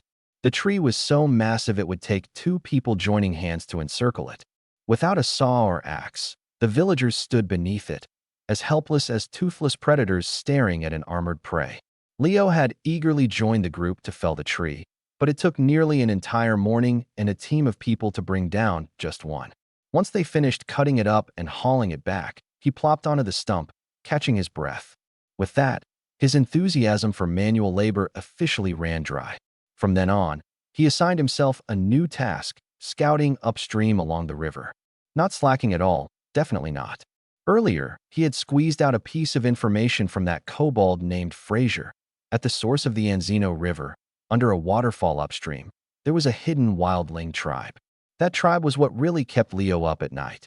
Kobolds were weaklings. Intimidating them at the camp was doable. But this region of the northern frontier was far from ideal for farming. Most villages north of the river survived through fishing and hunting, with every villager equipped with spears and hunting bows. The wildlings hidden in the dense forests lived, breathed, and thrived off this way of life. Leo knew full well that if he led a group of newly drafted militia, men who had only just put down their farming tools to eliminate bandits, he wouldn't even see the enemy before his crew turned into pincushions, riddled with arrows. But the problem was, ignoring them wouldn't make them go away. The scouts stationed around the camp were handpicked and trained by Urian. Losing even one of them felt like cutting flesh. However, the better they were at their jobs, the deeper they ventured into the forest, and the higher the chances they would run into the wildlings. And once blades clashed, there would be no going back. According to Fraser's description, this wildling tribe wasn't particularly bloodthirsty. There was a chance they could be negotiated with, possibly even trade. First impressions mattered most. Urian was the camp's best talker, and Leo came in a close second. That's why he gave his scouts strict orders. Don't go more than 10 miles upstream. And if you encounter wildlings, hide and don't engage. This was a diplomatic mission he would handle personally. As he left the Riverbend Peninsula and moved upstream, the terrain began to rise. The Anzino River fractured over piles of jagged rocks, splitting into deep ravines. Water cascaded from high drops, spraying mist everywhere. Every few hundred meters, there was a 4 or 5 meter high waterfall. At times, the river converged momentarily. Other times, it disappeared entirely underground. Leo followed this fragmented waterway for over 10 miles. It was around then that he heard something in the forest, a sound that didn't belong. Immediately, he crouched, melding into the tree shadows and holding his breath. He had come to negotiate. But in that moment, he realized whether the other party wanted to talk was an entirely different matter. At the riverbank, the water gurgled as several juvenile kobolds stood in shallow water clutching wooden spears. Their round eyes stared unblinking at the river's surface. One struck suddenly, driving its spear downward. It came up empty, and the kobold let out a disappointed bark. Another, however, succeeded. Its spearhead impaled a black fish about a foot long that squirmed violently. Before it could celebrate, the others pounced, a whirlwind of fur and limbs splashing in the water until there was nothing left of the fish but a few bloody streaks in the current. Leo watched from the grass at the riverbank, trying not to laugh. After a handful of interactions with kobolds, he could immediately tell these weren't fighters, just a bunch of mischievous brats barely old enough to think on their own. They should have been back at the mine, dutifully hauling iron ore. But judging by the way they snuck off for a better snack, they probably couldn't resist the temptation of fish. This secluded part of the riverbank was perfect for avoiding work. Leo crouched lower, picked up a flat stone, and gripped it in his hand. He considered teaching these cheeky pups a lesson. Before he could throw, a chill crept up his nape. That sensation was familiar, the feeling of a hunter being watched by another hunter. His body froze in place, and even his breathing stilled. Slowly, he raised his head. Standing atop a boulder upstream was a man. He was dressed in a patchwork of animal pelts. The hollowed-out skull of a massive wolf was perched on his head like a helmet, hiding his face in shadow. When he tilted his head just slightly, the skull suddenly looked alive. Around his wrists, shoulders, and belt hung strings of teeth and bone shards. What seemed like decorations, but were clearly weapons, sharp and lethal. On his waist were 2 hand axes. A longbow taller than a man was strapped to his back, its quiver filled with arrows. At his feet leaned a bone spear, pale as death. The words surfaced in Leo's mind, wildling hunter. Though Leo himself looked rugged enough, standing face to face with this guy, the difference became stark. One lived off the forest, the other owned it. When a predator and prey stood side by side, even their auras were worlds apart. They were separated by tens of paces. Neither moved. Meanwhile, the kobold brats continued to fish, oblivious to the tension in the air. A faint sweat formed on Leo's palms. He knew this standoff wouldn't last forever. The wildling hadn't attacked yet, which meant there was still a window of opportunity. Slowly, Leo released the rock in his hand, letting it roll down the stone and plop into the river. Both hands rose slowly, palms open, as he stood tall and plastered a wide, friendly grin onto his face. The universal gesture for "I'm not here to fight, just passing through." The splash startled the kobolds. They looked up at the big boulder and froze as if someone had hit the mute button. Their spears quickly slid behind their backs. None dared make a sound. One particularly short kobold mustered the courage for a toothy sneer at the figure above, only to be smacked on the head by his companion, wilting instantly like a scolded child. The man on the boulder didn't even glance at the kobolds. He simply waved a hand. The little creatures scrambled to obey. They grabbed their spears and bolted into the forest faster than rabbits. The scene reassured Leo a little. It wasn't terror that the kobolds felt for this wildling hunter. It was respect, like the kind of mischievous village kids would have for a strict elder. They'd get scolded, but their safety wouldn't be at risk. Once the kobolds disappeared into the woods, the gaze beneath the wolf's skull returned to Leo. The hunter's eyes scanned him once more, from head to toe. And then, without a word, the wildling retreated. The 4 one-horned boars seemed hesitant to charge. The beast was a walking fortress of fur and fat. Frustration grew among the hunters. The lead boar-headed man snarled, gesturing for his companions to spread out. Their strategy shifted as they began to encircle the screaming, oversized rodent. From his vantage point in the trees, Leo could see the determination etched into their porcine features.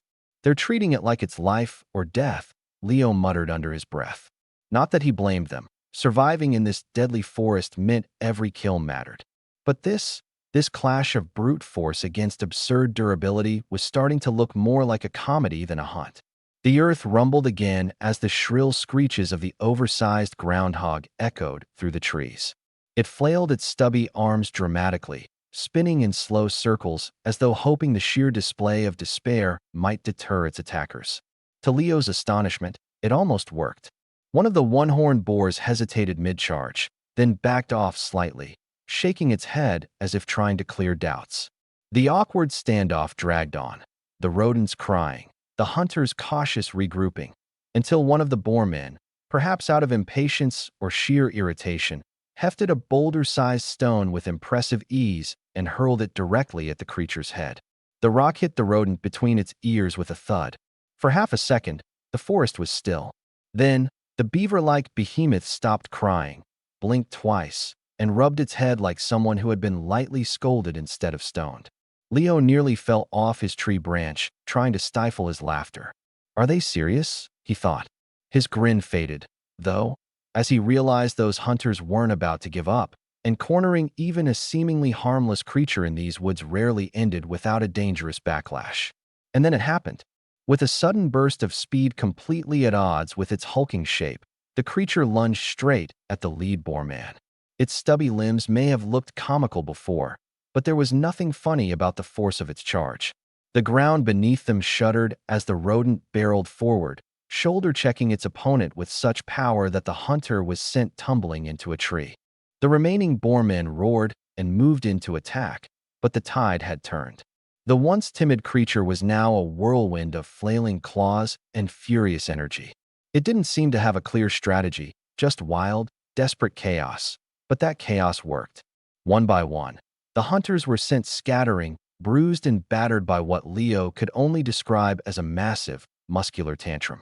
Within minutes, the clearing was empty except for the panting rodent and the occasional groan of a defeated boarman retreating into the woods. From his perch, Leo couldn't help but shake his head in disbelief. "Welcome to the forest where the predators get bullied by their dinner," he muttered, sliding down from the tree before the creature could notice him. He landed softly, carefully keeping his distance. The massive groundhog stood there for a moment, sniffing the air cautiously. Its beady eyes scanned the trees, flicking toward Leo's direction for a heartbeat before turning away. Without a second glance, it waddled off back into the woods, its massive form disappearing among the foliage. As the forest returned to its eerie quiet, Leo couldn't help but chuckle again. "Crazy place," he murmured to himself, but his grin faded as he turned his gaze toward the deeper woods. Surviving here wasn't about having the sharpest weapon or the toughest armor. It was about making sure you weren't the one tangled in battles like that. He adjusted the shield strapped to his back and tightened the straps on his armor. Today he'd learned 2 things. 1. Never underestimate even the strangest creatures in this forest. And 2. Sometimes, the best strategy is just staying out of sight entirely. Even a 700-pound wild boar couldn't budge it. With a casual flick of its paw, it could send a boarman flying more than 15 feet. But there was just one big problem. It was absolutely infuriating. The patch of antler cassava on the back mountain slope, which was the entire boarman tribe's winter food supply, was devoured by this creature in just a matter of days. Then, as if that wasn't enough, it dug a 2-mile-long stone tunnel straight through the mountain just to steal more of their stored provisions. If you tried to fight it, it ran away. After running, it would cry. And after crying, a few days later, it would come right back to steal again. It never fought back, but you couldn't do anything to stop it, either. Caught in this frustrating stalemate, one of the boar men lowered his crossbow and pulled out a torch and flint. His intention was clear. It might be invulnerable to blades and arrows, so let's see how it fares against fire. At that precise moment, Leo, hiding behind a nearby tree, hurled his first short spear. He hadn't been planning on getting involved, he was just passing by. But when he saw the creature, a thought immediately popped into his head: groundhog. Docile, herbivorous, easy to tame. His stomach growled just at the idea. What if he could somehow wrangle this big, leather-skinned beast home? The short spear whistled through the air and struck the boarman with the torch right in the neck, the tip piercing clean through to the other side. The boarman grabbed at the wound, trying to pull out the spear, but collapsed, twitching, before it could last another 2 seconds. The remaining 3 boar men exploded into chaos, ducking behind trees and peeking out cautiously while frantically directing their tusked boars to sniff out Leo's location. But the massive boar circled around and, confusingly, began sniffing toward its own masters. The boarmen had barely registered something was wrong before a second short spear came hurtling down from 20 meters above, pinning one of their unclenched feet firmly to the ground. The boarman's screech was loud enough to make someone believe a pig was being slaughtered. The cornered groundhog, seeing the commotion, immediately perked up as if it had just discovered its savior. It stood upright and started waving its tiny forepaws in the air wildly, its babyish but feisty cries scaring the 3 tusked boars into retreating step by step. Faced with attacks on all sides, the remaining boarmen dared not fight anymore. One of them hastily patched up the injured while another dragged away the fallen body, retreating deep into the woods. Only then did Leo slide down from his perch in the tree, grinning as he greeted the massive groundhog who had narrowly escaped death. "Hey there." The groundhog bared its large front teeth, about to respond. But then its expression abruptly changed. It barely had time to spit out 2 words. "Run now." Before the words had fully landed, the groundhog had bolted, disappearing into the forest in a flash. Leo stood there, bewildered, until the loud, braying cries of tusked boars erupted again from the direction the boarmen had retreated to. But this time, it wasn't just a few boars. It was at least a dozen, all packed tightly together as they poured out of the woods, closely followed by a far larger force of boarmen crossbowmen than before. That's when it hit him. The first group had merely been scouts. Leo had already thrown 2 of his short spears, and he only had 1 shield to his name. The paltry supplies inside his pack wouldn't last against an onslaught of arrows. Realizing his peril, Leo turned and sprinted. Behind him, a hailstorm of crossbow bolts tore through the air, thunking into the wooden edges of trees around him. The air was filled with the sound of whistling shafts and bolts splintering into bark. 2 heavy, short crossbow bolts embedded themselves into his leather-bound round shield with a sharp crack. Leo didn't dare look back. Fortunately, having grown up dodging bears and wild boars in his childhood, running for his life was something he had mastered long ago. He darted over hills, leaped across ridges, and bolted until he reached the banks of the Anzino River. He finally slowed down after leaving his pursuers far behind. Panting and bent over with his hands on his knees, he caught his breath, grateful to still be in one piece.